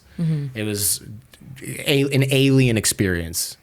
How did that family feel about like the Egyptians? Like they were pissed. Yeah, they hated both. Yeah, they hated them both. Because I was like, well, why don't you guys just all go to Egypt? And they're like, see that giant wall over there with barbed wire and machine gun nests? They're not letting us in, and we don't want to leave. This is I was going to say, that's a really dangerous question depending on who. Why don't you guys just leave? Yeah, I was like, why don't you guys just bounce? But it was fair, because the reason I knew them was because Nia had gone to college in the United States with the daughter of this family. They were dorm mates or roommates or something. So like, they did send their kid to school in the United States. They had plenty of privilege to do that while complaining about how their situation was, which is, I guess fair. If you grow up around that, you would too. But I just thought that was kind of, but yeah, it was kind of like, why don't you guys just all leave? You know? And they're like, why should we leave? The Jews were the ones that came and kicked us out of our home. We used to live in, I don't know, like the French Hill in Jerusalem.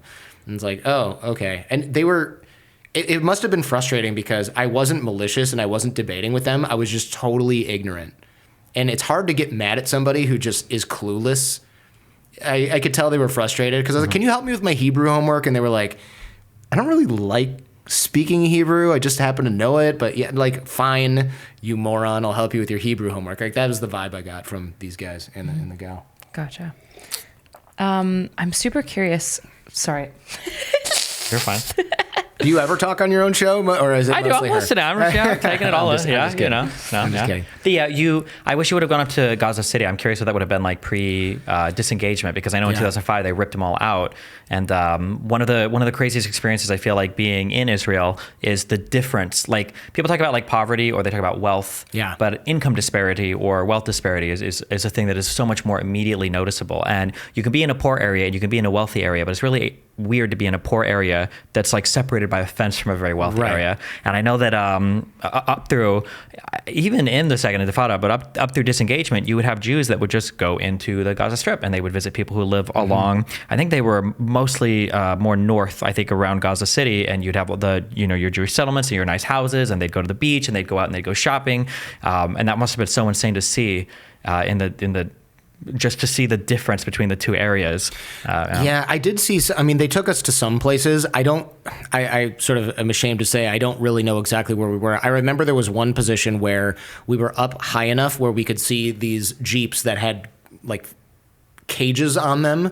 And the reason they had cages on them was because everybody would throw stones at them when they drove through. It was a road that I think it was Israeli military and settlers only.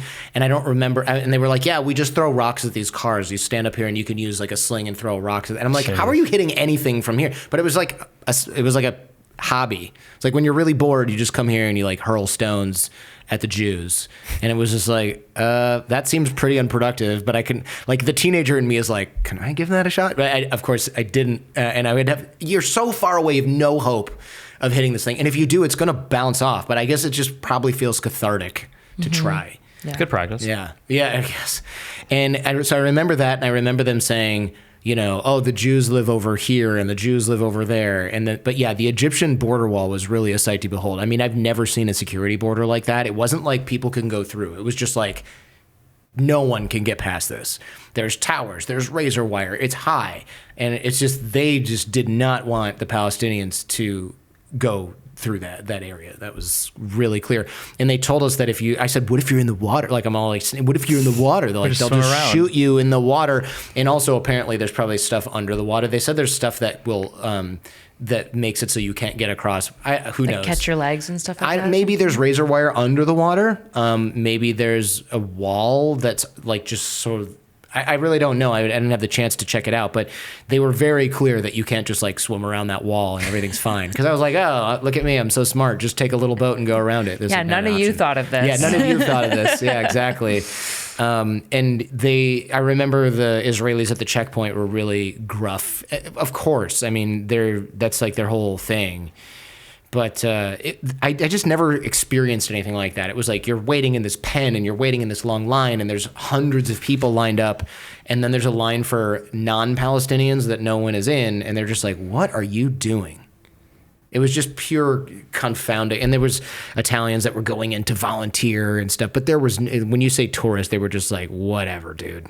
I think the biggest fear when the tourists are going in is they just don't want anybody who's like clueless or stupid to wind up in trouble because I don't know. You had a friend at least with you. Right. Having a Palestinian friend might have been the reason why you got in. Yeah, I think so. Yeah. Yeah. We were trying to get into Nablus in the West Bank, kind of near like Yitzhar, which is another center we tried to get in through. And the IDF caught us twice and they threw us out. But it was pretty obvious in talking to them that like the fear is that you guys are retarded. You're going to wind up in some stupid area, and then we're going to have to come in and get you out. And then if anybody gets killed, it's a whole last thing, and it's just like really dumb. Yeah. Yeah. It didn't even occur to me until you just said this that they could have said, "You can't go in here, man." No. I think since we were going to visit some Palestinians, they were just like, okay. And we weren't Israelis, right? Yeah. So they were just Which is also a big deal, because if you're Israeli, then you're definitely, well, I guess back then you could have, but... yeah, this is 2000. So for people who are like, no way, it's 2000, everybody was like, things are getting better. That was the general vibe. And then... I was in Jerusalem when Ariel Sharon went up to the Temple Mount and caused all this ruckus, and I was there with my Jordanian roommate, and that was quite a day. Because what year was that? This is 2000, I 2000, think. Yeah. as well. And it was just like, we were just there like shopping for crap. Literally, like I wanted a George Foreman grill, and he was like, I want to get some whatever. So we were going in Jerusalem, which is this windy streets, really narrow. And we're shopping, and then suddenly we just hear like boom, boom, boom, like tear gas, grenades, and whatever. And people are yelling, and we hear rocks hitting riot shield type sounds. I mean, I don't really know because I didn't see it. And my roommate was like, we got to, Ahmed is his name. He's like, we got to get out of here. We got to get out of here. Something's going on. So we're running, and we would see the police, and they're like, stop.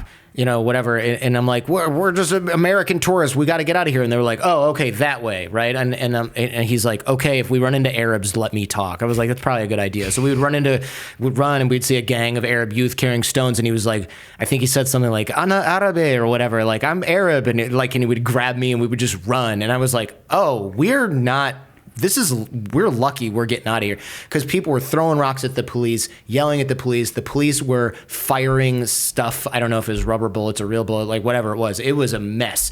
So we ran, and we almost ran back to our dorm. I mean, we were hauling ass. It was quite terrifying.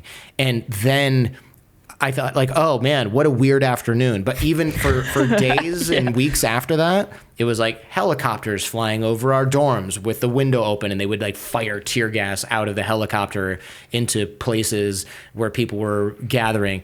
And then it was like, hey, don't go to Jerusalem, and don't go to the old city anymore, students. And then it was, hey, Michigan State is canceling their program. Iowa's canceling their program. Everybody's canceling their program. We were canceling the program for you. And I was like, well, I'm not here on an official program. I'm just taking this Ulpan, like Hebrew lessons. I'll just go to Egypt while this thing blows over. Yeah. Did you ever have a moment of being like, I'm like beside history? No, because I was too young. I think when you're young, everything is just like an exciting event. You're not like now when something happens, you go, we are witnessing history, because you're 40 and you're like, no, other things that have happened to me of this magnitude have made it into history books. Like somebody tried to assassinate a former president. That's a thing that's going in the history books. But if you're 20, you're just like, can you believe somebody tried to shoot Donald Trump? Anyway, yeah, I'll have the carne asada tacos. Thanks. Like, it's just a thing that happened that's kind of in the news cycle. So that's what it was for me. It was like, oh man, a helicopter that shot tear gas. That's crazy. Now I'm like, oh, that was the beginning of the second Intifada, which is like basically still going on. Or I don't know how they separate these things, but I'm like, that's still a thing. I basically went during the time when things were actually chill enough to not be crazy dangerous. Mm-hmm. Yeah. When you kind of shifting a little bit, because I wanted to make sure that I asked you a bit about your podcasting itself. Yeah. I do have a podcast. You do have a podcast, which is it's crazy actually that you have like such a dynamic life, but you've been podcasting as well for 18 years. Mm-hmm. All these trips that we've been talking about, was this pre-podcast, or it sounds like North Korea was during podcasting? Yeah, Israel was before. Yeah, because 18 years. Israel was 2000. It's 2024 for those of you who don't have your calendar out. Yeah, math. But it's funny to think about that, because I remember Israel seems like so long ago, but starting my show seems like, yes, a medium long time ago, but the difference is really small. This is, I guess, what happens when you get older. Mm-hmm. But yeah, North Korea was during the show. And part of the reason I kept going was because I went and then I talked about it and people were like, whoa, I want to go to North Korea. So I just brought a bunch of show fans with me because I filled the trip in like 20 minutes. And then I talked about bringing show fans to North Korea. And then people were like, oh man, I didn't know that was a thing. I want to go. Let me know if you ever do it again. So I had an interest list of like a zillion people. And then when I wanted to go again the next year, I was like, hey, who's in? And it was like, fill it up in 20 minutes. And then I got to go for free, which was pretty cool because I brought the whole group. So that was during the show. But yeah, a lot of the like Ukraine stuff, all that stuff, that was pre-podcast. That's why I tell people, you got to do this stuff when you're young. You think you have responsibility because you're like, I got to take the SATs. Bro, you have no idea how little responsibility you truly have when you are that age. So I was able to go to Germany, Israel, Western Europe, Eastern Europe, South America, Mexico, all these different places for long periods of time and just get like crappy jobs because they were kind of like the same crappy jobs I was going to get in America anyway. Yeah. I wonder if like part of why people are like continually postponing having kids, and like I know it's a general trend with like as GDP in countries and like quality of living increases, people get married later, they have kids later, but I wonder if part of that is because they want to like maximize the amount of time that they have for opportunity as well, because the reality is like, when you have small kids, you're not going to go to North Korea, or at least you probably shouldn't. You shouldn't. Sounds like a really bad time. And just in general, like the things that you get to experience, because what I'm hearing from you is a lot of like kind of like yes man energy, even if it's just like, oh, fine energy, where like you keep saying yes to like adventure, at least in like your early years. And then the moment you have kids, or even I remember my husband and I would talk about this before we started dating. He was like the ultimate yes man, particularly like high risk behavior, right? Like, oh, you want to go snowboarding down this mountain that's like sketchy and isn't like mapped out? Right. Let's do it. Yeah. And then the moment we started dating and it was like a serious relationship, he's like, well, I can't go die, like that's a good quality in a husband. Doesn't want to die on you. I appreciate it. I appreciate it. But it's interesting to see like how, I wonder if part of what pushes people to wait, like even my husband and I were thinking about like kids and stuff is like, there's certain limits that it puts on like what you get access to do, which is obviously like kind of like a self-driven, but also something to be mindful of for like younger people, which so often get kind of funneled into university and then funneled into career and then like funneled into marriage and then funneled into kids. And then they like wind up being 40 and like bitter and angry and full of regrets because they haven't really gotten to experience life. Yeah. I mean, look, I'm 44 and even I'm like, oh man, there's so much I wanted to do and that I can't do. And there's so much that I made these choices and these are my choices. And I'm like, I'm glad that I have my kids, but I'm also feeling trapped or whatever. And I've done all of the things that I've talked about on this show and a lot more that we haven't talked about. So I can definitely sympathize or empathize with the man or woman who's like, oh, I was going to go travel and didn't. And then I was going to do this thing and didn't. And then I was going to get that kind of job and didn't. And study that but didn't. And then I was going to do this and date and that. And then they've done kind of only what was expected of them. Like they just went to high school, then they went to college, then they got a job, then they got married to the woman that they were dating in high school maybe. And then they had kids. And now they're just like, wow. Later never actually came for me, and now it's late. I think for a lot of people, I think the issue is I would say most people have a disposition where you kind of need to be guided around a little bit. Like having life on rails is very helpful. That's a good point. Yeah, but so the unfortunate reality is that if nobody pushes them to do something, or if they don't have a person in their life who's like, we need to go do this, then they probably won't actually do it. And then if you just kind of like wait along for the opportunities, what they don't realize is those opportunities have always been there. You just never took advantage of them ever. That's a really good point. If I'm honest with myself, I look back and I go, there was a catalyst for all of these different things that I did at some level. So when I was in high school, I was really bored with my friends. They were kind of like bums that weren't doing anything. And a lot of my other friends were like, you should do these exciting things. I'm doing this exciting thing. So-and-so's going to do this other exciting thing. I was dating this girl and she was like, I'm so sick of my friends. I'm so sick of living in Michigan here. I'm going to go to boarding school in Norway at this international school. And I was like, oh, okay, cool. My girlfriend's leaving too. And she's like, international stuff is amazing, blah, blah, blah, all these different things she told me. And then she was like, I said, I wish I could just be an exchange student like this one girl that was from Norway that just coincidentally I thought of because that's where my girlfriend was going to boarding school. She goes, oh, you should contact this organization. I have the catalog. My mom has it because her mom was like a senator. She's like, my mom has one. So she brought me this catalog in school and I was like, I just pick one of these countries and I can go live there? And she's like, you should totally do this. This is a good fit for your personality. So my parents were like, no. And I remember her mom, the senator, was like, I'll talk to your parents. I think it's a great idea. So I had this girl who was like much more open-minded than me and her mom, who was a senator, call my parents and be like, here's why I think your son is a good fit for this program. And they're like, well, she's the senator. So that's, that says something. And then they talked to my teachers and my teachers were like, yeah, this seems like a really good idea. So I had that catalyst. I wasn't just like, I'm going to be a pioneer and go live abroad. This is my dream. Like that it didn't even occur to me. I remember being in the bathroom on the phone, my cordless phone with the giant antenna, and being like, trying to pee quietly while she told me about being an exchange student. And I was like, this is the thing I'm doing. I'm going to do this. Yeah, I think people discount how important intentionality is when you do almost anything. Because I would disagree with you earlier about like the importance of traveling and everything. It's very easy to go to a place and not really do anything. Yeah. Like you can go to the UK and you can spend, 2 weeks in literally the same hotel in London and that's it. And you haven't really seen anything, Yeah, you can do that with a lot of type of traveling. Whereas there are some people who can go places and are very intentional about going out and finding new places to eat, new people to talk to, going to places that aren't just part of like the main downtown area and everything too. So yeah, I agree with you. When I was younger, I would get off the bus and be like, okay, I think this is where I am. I'm going to walk home. And it would be like 6 miles. And I would just be in my friggin' Tevas walking through some weird neighborhood where people are like, what is that guy doing here? Why is there a foreigner here? This is really weird.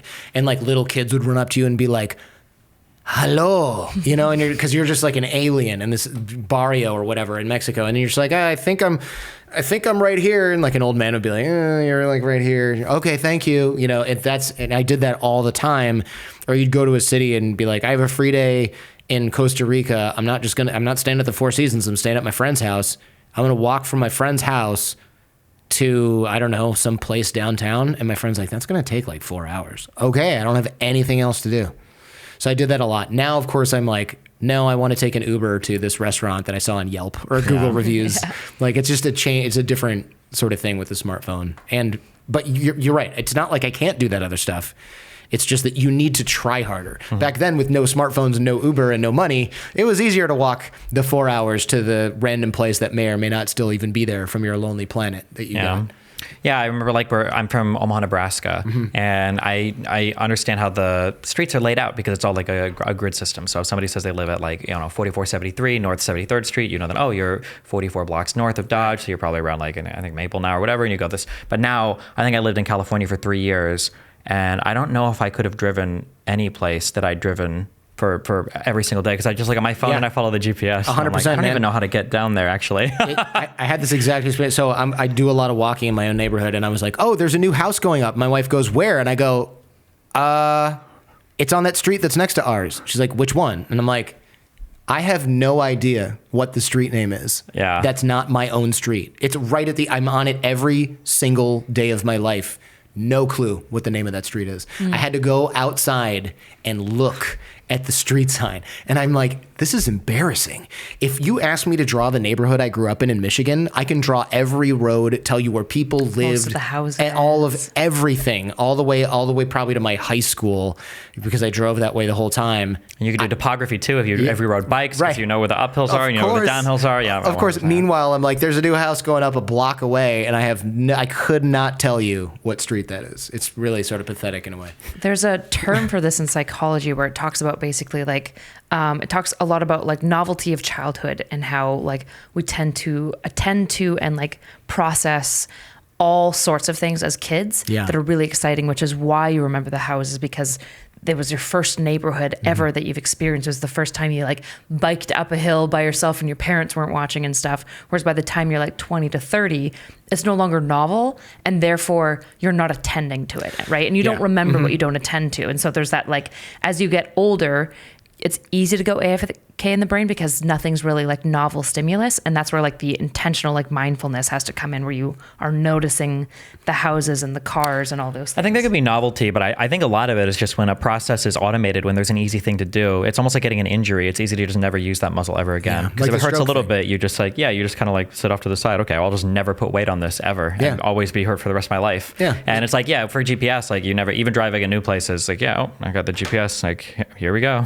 And that's it. Yeah. It's like you said with the stroke, the person who doesn't use that hand, and they're like, no, you can only eat with that hand. It's okay, now maybe it'll heal. But if not, there's a 100% chance it's just going to be limp and by your side the whole time. Yeah. Also, I explored so many different things, not just the Gaza Strip, but I mean, when I was a young kid, it was you got to go to your friend's house. You can walk out down your driveway, make a left, go down the street, or you can run through that bush, climb that fence, go through your neighbor's backyard, go through your other neighbor's backyard, jump over the dog house, and then use that to jump over your buddy's fence and then go through the back door. And I'm like, I'll just take that route. When's the last time you jumped over a fence, ran through your neighbor's backyard to get somewhere? Never. I mean, you would never do that as an adult. One, you're going to get shot potentially, but two, it's just weird to do that. It would be pretty weird. It would be weird. But if a 12-year-old did it, you'd be like, oh, Tommy's. They're 12, yeah. He's funny. He just pops out of the bush. Hi, Tommy. Oh, hi, Mr. Harbinger. Like, you're just laughing about it because little kids will do that. Sure. I remember being like 9 or 10 and like running upstairs with like your hands and legs. Sometimes I don't think I could ever do that as a 35-year-old. You should give it a shot. Yeah. Wear a mouth guard though. Yeah. Yeah, true. When you have guests on, how do you prep for them? One of the things that I thought was really interesting when I was kind of researching you was your interview with Andrew Bustamante, which we talked about, the CIA agent. One thing when I was first listening, it was so interesting because you guys actually brought this up, but the whole time I was like, how does he know he's actually a CIA guy? Yeah. Because so many people I feel like can get a name of being like, yeah, I'm this legit thing. And they're just like making up shit. And also there's no way I could verify. I don't know what it's like to like work for the CIA or something. So how do you like research and vet and like prepare for guests to make sure that they are who they say they are?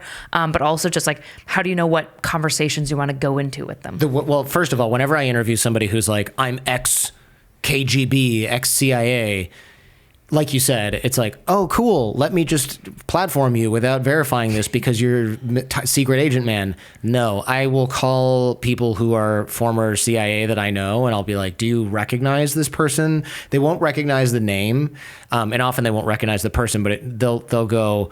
They'll say, they'll ask around for me and they'll go, hey, this person that's making the rounds in the media, ex-CIA or not? And someone will go, that guy looks familiar. And then I'll be like, here's him without hair, like his long hair, because Andrew Bustamante has long hair. And they'll go, oh, yes, I do know that person is former director of operations because they recognize him.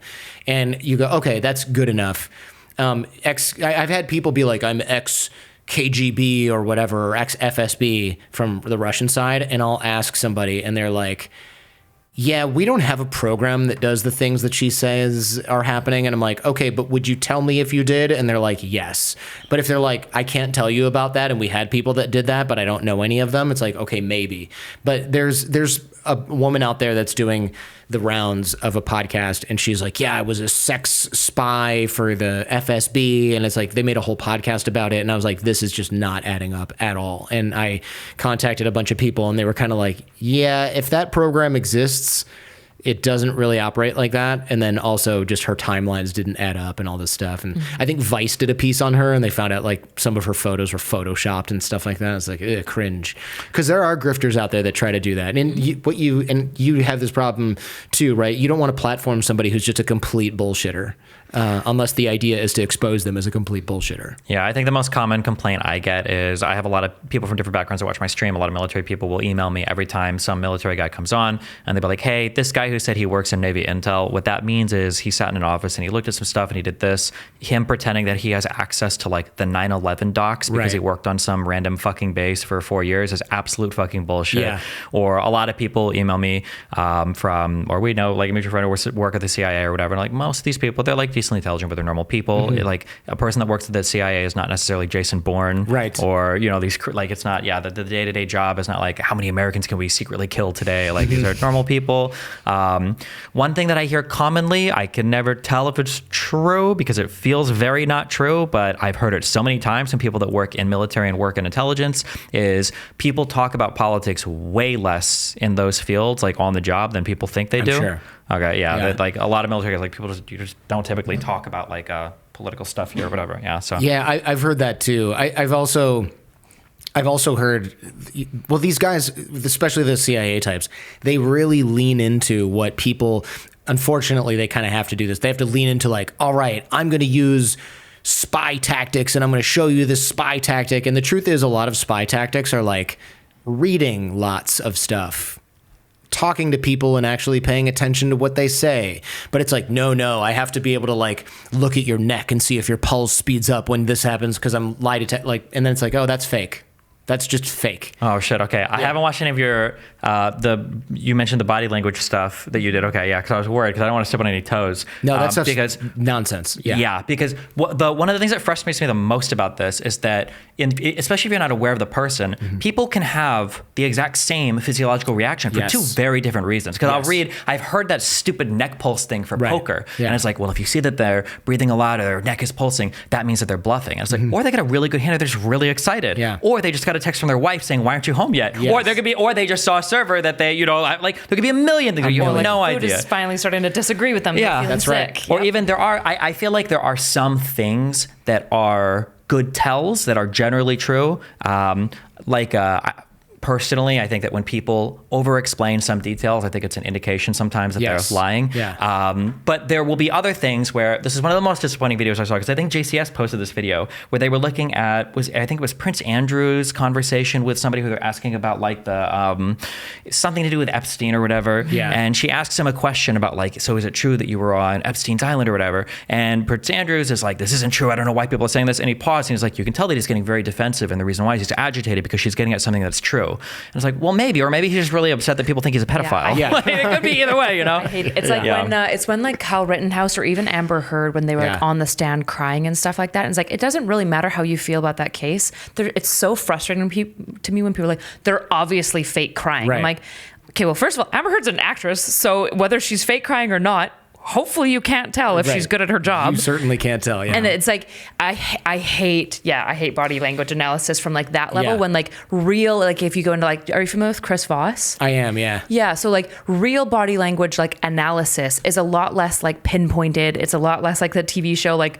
what's that TV show? Like Lie to Me, where like he like slows it down and stuff. It's like, yeah, micro expressions have like some merit to it, but like a lot of like the best interrogators and negotiators and all these sort of things pick up on like common things, but they're really good at figuring out a person's baseline very quickly, and then figuring out the variance of that person's baseline, and then using that as cues to go, there's something there, but not assuming that what it is, and then following the trail. 100%. Yeah, there's only a few ways to detect deception, and almost all of them involve in having a good baseline. That's why your mom can be like, you're lying to me, because she knows you better than anyone else. But if I run into Kyla again in a year and I'm like, hey, where are you off to? And she's like, the butcher, but she's really going to ride horses. I'm not going to be like, oh, did you see the way her eyes looked up and to the left? Up and to the left is the lying quadrant of your brain. I'm like, oh, fuck, I wish I would have known about the lying quadrant. My goodness. Yeah. I could have saved me so much trouble with liars. Whenever I do big shows like this or whatever, or there's an audience, for example, I did a show where there was an audience, and I was sitting in this weirdly awkward chair that was like too deep. So I kept moving my posture, and people were like, oh, look how nervous he is. And it's like, well, actually, this couch is just like really way too soft. And I told the host afterwards, and they replaced it because it was like broken. And then another person was like, something about him creeps me out. Look at the way his eyes move. And I'm like, my eyes are moving. Oh, right. Because there's a camera guy on a giant moving boom, like crane thing. And then it's like, and then my eyes would move down here because there's an audience of people looking at me, and I'm talking to them sometimes, but you can't see them because they're off camera. And people are like, no, I can tell he's lying about this because look at the way he looked at this. And it's just like, you are so dumb that you don't even realize that there is a thing that you don't know. I call them FBI mouth-breathing basement dwellers, where they're just like hyper-analyze every single bot. And it's like, you think that you're so smart and you have no idea what you're talking about. There's one good deception detection trick that I thought was amazing. And I think it was Daniel Lieberman was the guy. I could be wrong. I think that's his name, who came on my show and brought this out. And what it was if you think someone is going to lie to you, like a teenager comes home and you're like, instead of like, why were you late? What you do when they're late is you go, oh, did you run into the traffic?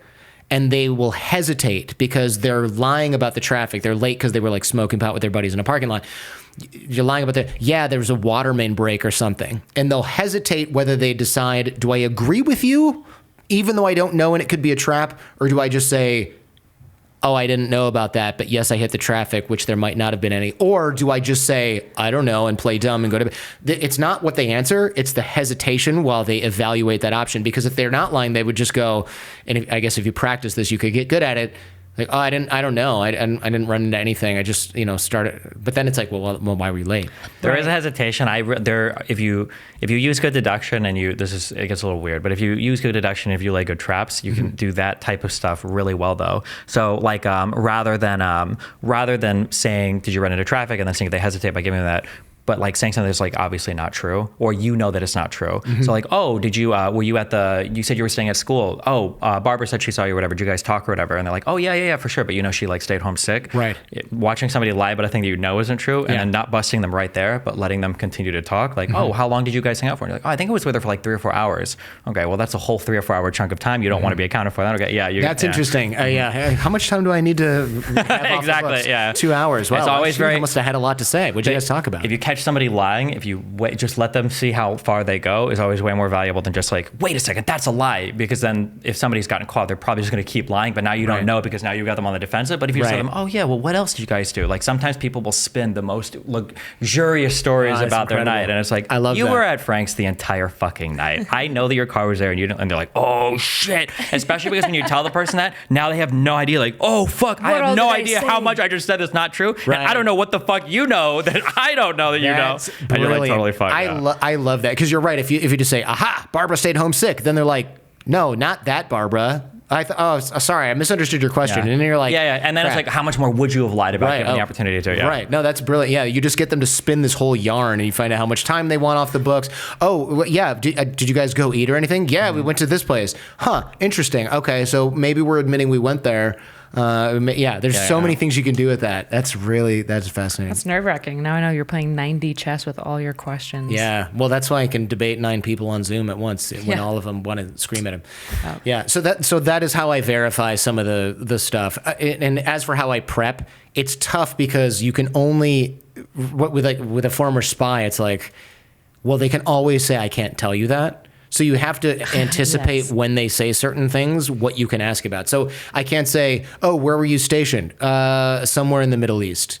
Okay, I have to anticipate that. So I can't just be, I might even say, oh, have you ever been to Dubai? Oh, I can't really speak to that. Anyway, in Dubai, they do this, that, and the other thing. And you can sort of do that. You can talk about it. And then you can kind of, it's funny because all these like super spies that are trained not to say anything. And I'm not talking about Andrew. I just mean other people. You can say something like, where were we stationed? The Middle East. I can't tell you exactly where. Oh, yeah, I heard that and you might not do this right away, but you can talk about something else. Then you go, yeah, I heard in Iraq, da-da-da-da-da. And they'll just go like, oh, no, actually, it's more like, and I'm like, dude, how are you not? Come on, man. Yeah. Like, good thing you're not in the game anymore. Or this is and especially for normal people, this is why they don't talk to the cops. Because have you ever played those stupid, I think they're called Einstein puzzles? You did the LSAT, right? I did. Oh, yeah. Do you remember like the train tracks, Logic the games? Things? Yeah. Where it'd be like on Thursday, John and Jane did this, but then Frank on Friday saw John, and you try to fill it all out. Right. Yeah, people have no idea. Sometimes you think you're being so clever, and you're just saying things. You don't realize how much of a story you're building in the back of somebody's mind who's keeping track of every single thing you said. I thought, obviously, I think so highly of myself. I think I'm so smart. And up until I was 22, I can talk to the cops. I'll be fine. I don't do anything bad. It's cool, whatever. It was one time coming back from the United States from Germany. And I talked to I had to do an interrogation. I got flagged or whatever bullshit, probably because I was there for weird reasons to do esports, or I just got unlucky or whatever, right? So they asked to look at my Skype logs on my phone. You got invited for video games. Wait, they asked to see your Skype logs on your phone? I either got unlucky or it was because I was traveling because I was doing like video game commentating. They're assessed. But that's so weird, though. That's super invasive. It was invasive, but I thought, I must have just gotten unlucky or gotten flagged because I've never ever had that. This is in the United States. No, it's in Germany, but like on the US side when you're going through the US security in Germany.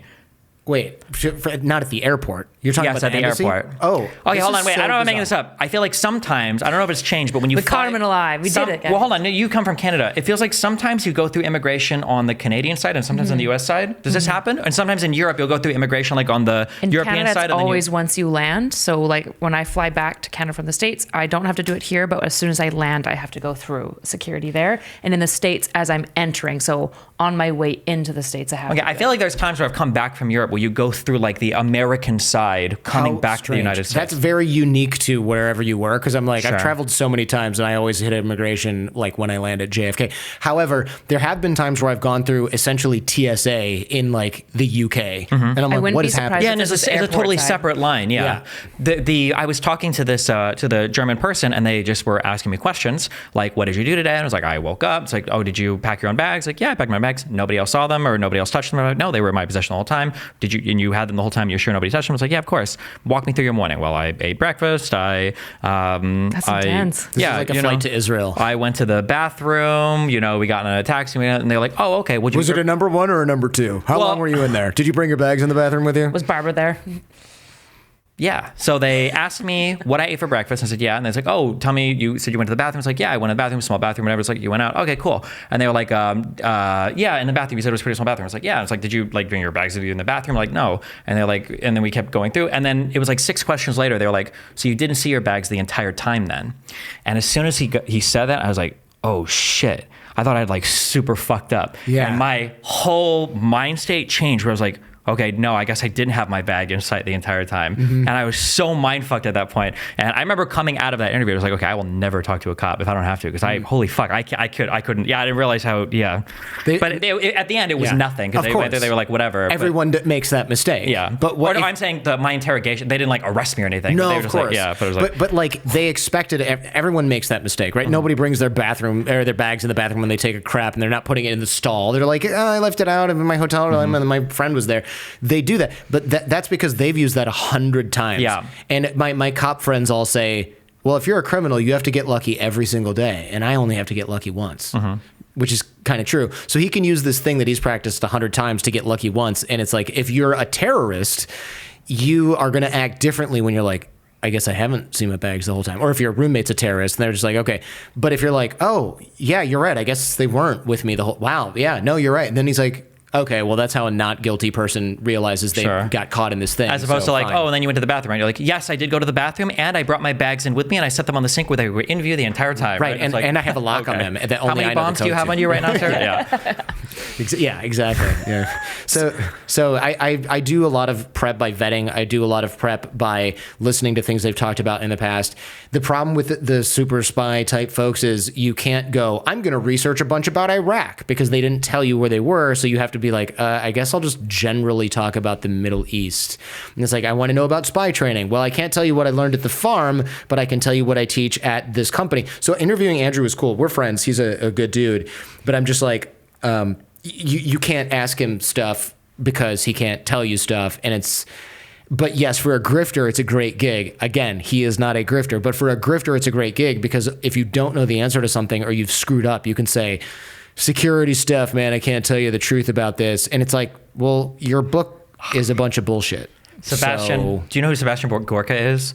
why does that name sound familiar? He worked in the Trump admin for a little bit. I think it was in the beginning of, I think it was just for the first year or two.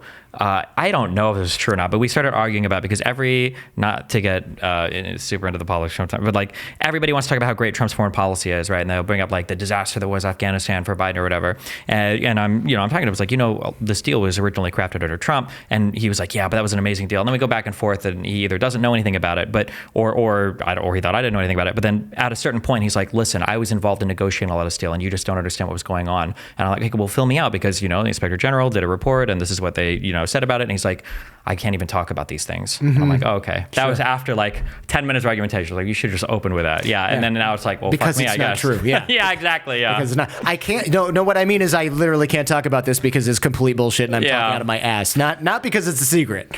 It's because I'm going to pretend it's a secret, but really, I just can't. I can't support my argument. There's an unfortunate thing that you said too about like how do the FBI or how do intelligence operatives like train in these environments? What do they do? And you're like, well, the boring answer is probably a lot of reading or a lot of studying or whatever. A lot, yes. For a lot of the people, when somebody says like, and it sucks now, especially now that I am more read into certain things, but like, how can you tell this person's lying? And it's like, well, if you know a lot of the underlying material, eventually things like stand out hardcore where you're like, this is absolutely not true. It's just like if somebody grew up in an area you lived in, or it's like Inglourious Bastards, right? Where the three versus the three, right? It'll be things like that. But can you learn every single one of those? Probably not. Really. You just have to pick up a lot of the language and become kind of fluent in the vocabulary. And then when you get a super spy, right, you're not going to know every single thing a super spy knows. But if you are very familiar with the region, you're very familiar with other people that have worked there. And then one guy comes out and he says, oh yeah, and this is how we, trained dogs to carry, nuclear bombs with them. And it's like, I know a lot about this, and I've never heard anything even remotely similar to that before. So you're telling me something that's way outside the norm from anything else. Then that's...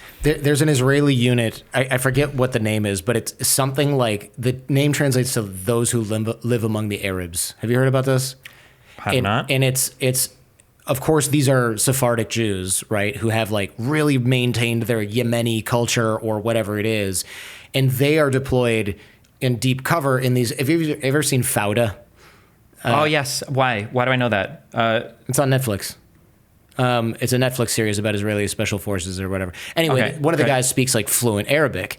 And so I guess he's sort of supposed to be, it's like a head nod to this unit. Anyway, they basically can pass as like native Arabs that know how this stuff works in a certain area.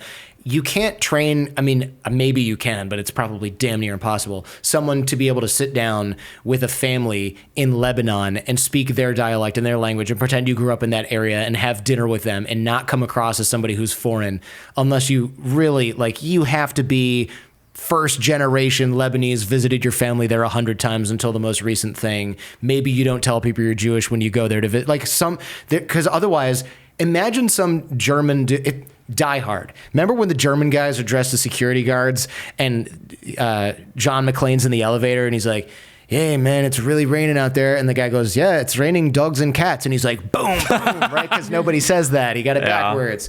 And it's like, you can't train that. You can't just train those little things like, oh, did you see how he reached for that with his left hand and then switched to his right hand? Like, that guy's not Muslim. Nobody would make that mistake. That's the butt wiping hand. Nobody does that. It's like one of the frustrating things for conservatives is, especially watching this crazy video that Roseanne just posted on Twitter, the Trump gun or whatever. You can very, very quickly tell when people pick up firearms, like if they have any idea, like, hey, look at my gun. And they're like, look at this thing or whatever. Like, and I'm like, okay, stop. There are so many little things like that. Or even something that you said earlier, like I can imagine there being like, if I was hanging around a bunch of North Korean friends and then I saw them, they leave all their DVD trays over, and that's interesting. I ask, well, why you guys do that? And they're like, oh, I have no idea. And you're saying, well, they might shut off the power and come and check for foreign DVDs. Like, oh, I wouldn't even fucking know that. I have no fucking idea. Yeah. Got to keep a paperclip handy to push that little hole so that exactly. I have no clue. Yeah. Yeah, I feel like one of the most interesting things in all this like social engineering is we just talked about like how like behavioral analysis doesn't work very well because you can't tell like an individual's emotions. Yeah, but then behavioral analysis can work super duper well for understanding if somebody's like part of like an aggregate social group, right? Like as like even like a horse person, for example, we always have people come along to like ride horses that are like, oh yeah, I've been riding for 15 years as a barrel racer. And I'm always like, no, you weren't, right? And then the moment that they approach the animal, it's obvious, right? And it's interesting as well to listen. I love listening to people to like put their finger of like on what specifically it is that's like the tell, because it's that like non-conscious stuff. Yeah. It's that stuff that you don't like really put labels to, but when you're part of the community, you go, that's not how we do this. Like that's not part of the script, and you're breaking it. And I would even say earlier, I wouldn't say that behavioral analysis doesn't work. I think you can do behavioral analysis really well. There's just like a stupid pseudo. Sorry. When I say behavioral analysis, I mean like the pseudo like lie to me version. The YouTube body language expert stuff. I admittedly, I used to love this stuff because I didn't know it was fake. This is 10 plus years ago, but I remember like even recently somebody was talking about their divorce, and this person was like, I can tell you two are really still connected because her feet are pointed towards you while she's talking about this. And I'm like, she's also leaning that way in a chair. So like, it would be really awkward of her to lean this way where the audience is the other way and then put her feet there. Like that doesn't even make any sense. It's like, it's the old, oh, your arms are crossed, you're being really standoffish. Actually, I'm right under the AC vent and I'm cold. Yeah. But tell me more. And then you get into really weird meta behavioral areas where people you can tell this person is more assertive because their arms are open, but the only reason why they're sitting like this is because they actually know that this makes them seem more assertive and they want to seem more assertive. Right. So they might actually be more assertive because they are sitting like this, but it's not because they they're not doing this because they're more assertive. They're doing this because they want to communicate their assertiveness because they've heard that that's what assertive people do. It's true. like, yeah, you're in this whole mindfuck world. Yeah. And the biggest issue is sometimes like if you're doing like dating or whatever other type of advice, the things that you can say to some people just end up, if they don't understand, like there's behavior that emerges from other types of behavior. It's like a second or third order thing. But if you focus on that behavior, it doesn't work as well. Like eye contact when you're talking to somebody is really important. But if you tell somebody that and they're doing this for an entire conversation, then it's really fucking weird. Yeah. This reminds me a lot of social skills training that they'll do with people with like autism and stuff like that. So like a really old form of social skills training is, they would do like the eye contact and stuff like that, which like led to a lot of problems. And also it's problematic because it's mostly teaching them to just like mask, which is not actually helpful. What you need to teach them is like fundamental skills, right? So I remember like when I talk with people about like dating, for example, I'm like, well, in North America, broadly, you can always tell like whether somebody's interested in continuing a conversation, because I think for a lot of autistic people, knowing when to end the conversation is really important to not be creepy, right? I'm like, look at like where their belly button's pointing, like are they shifting away from you? Are they pulling away? Are they glancing away? Are they pulling away? Now it's possible there's a million other things, but it's like a decently-ish okay heuristic to gauge whether or not they're enjoying the conversation. And I feel like that type of behavioral like language skills is so interesting and helpful. I just wish people would stop being like, yeah, if her belly button's pointing away, it's for sure means that she hates you and she would never like, it's like, it could mean a million, it could mean that she wants to get the bartender's attention. It could mean that she saw a sale sign out of the corner of her eye and now she's orienting towards it because she wants to get some like cheap cucumbers. Like it could be a million things. What you're like looking for is like patternicity, and then again, establishing a baseline and moving from that point. I feel for people who have to learn this manual because a lot of it is operating at the subconscious level. I'll give you a funny example that happened to me here in Miami. So I have this button-down shirt, that not the one I'm wearing, but one that's a little bit like tighter and like more like muscle guy-ish, but the second button broke on it. Not the top button, but the second button. And I buttoned the top button, and then I had this like weird puffy thing where like some chest was showing, and I was like, oh, that looks weird. So I unbuttoned the top button, but now I'm 2 buttons down, right? So needed the chain. I needed the chain. So when I wore this shirt, or a similar shirt to this, and I was in the airplane, people were like, oh, hello, sir. Good morning, sir. And I was like, yeah, normal. People treating me normal. When I wore that shirt and I had the 2 buttons undone, every single person that addressed me spoke Spanish to me. Every single one. Yeah. That's and I was like, oh, 2 buttons, I look Latino. 1 button, I look like a regular white guy. And it was without fail. And this was for hours for each one yesterday in Miami, in the same neighborhood, in the same area. And I just thought, like, this cannot be a coincidence. It has to be something that the way that I look. I'm not saying it was the buttons or the shirt, but it was like, that's kind of the only thing that changed was the buttons and the shirt. And I just thought, like, either it's just small sample size and it appeared that way, or really the extra button was like, oh, this dude speaks Spanish for sure. It's just really funny. It's so funny. I feel like since we're probably running low on camera time, where can people find you? Sure. How do we shout you out? The Jordan Harbinger Show. It's a podcast on Apple, Spotify. I also have a YouTube channel that has some of my interviews. It doesn't have my Friday advice stuff. It doesn't have my Sunday science stuff, but it has my interviews. And you can find that at the Jordan Harbinger Show on the YouTube. And what's the focus of like your show? Oh, yeah. So I honestly am lucky enough to follow my interests. I do a lot of psychology. I do a lot of science, but I also will interview like a mafia enforcer or somebody with a crazy story, somebody who infiltrated a biker gang, a former CIA agent. I do a lot of geopolitics and stuff like that. So I wish I could like you, I can't really be super pigeonholed into one area. And we're actually quite fortunate to be able to do that. A lot of creators, it's like, you better talk about Legos. The video you do that's not about Legos, nobody's going to watch it. Whereas you and I are really fortunate. We can just be like, I'm going to talk to this person. And, you know, like a couple 100,000 people are going to be interested in that. Cool. Beachfront apartment, right? Like that, we're very lucky to be able to do that. And so my show also has that level of diversity. So I would love it if people who enjoyed this conversation would check out the Jordan Harbinger Show. I do a lot less talking there than I do here generally, although no promises. You're good. It's your interview. So I guess finally, if you guys would like to support Bridges, you can check out our Patreon. We will give you guys early access. There's going to be some fun behind the scenes. We often set record and don't start immediately. So anything that's fun and still appropriate might end its way up over there. You can also join for tiers where you can submit questions for guests specifically, and we will answer them. Finally, you can follow us on YouTube, become a membership there. And last but not least, we have 2 sponsors. Ground News, check it every day. Love that stuff. It gives you the bias of different articles. It's basically a conglomerate of all the articles about any topic that's kind of coming out in current news.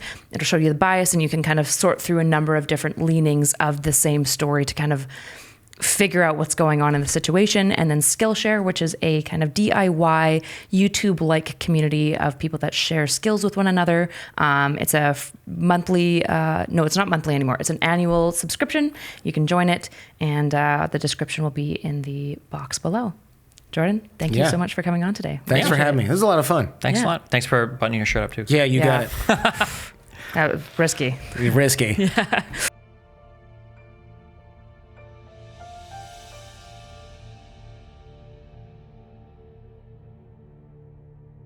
The news is divided.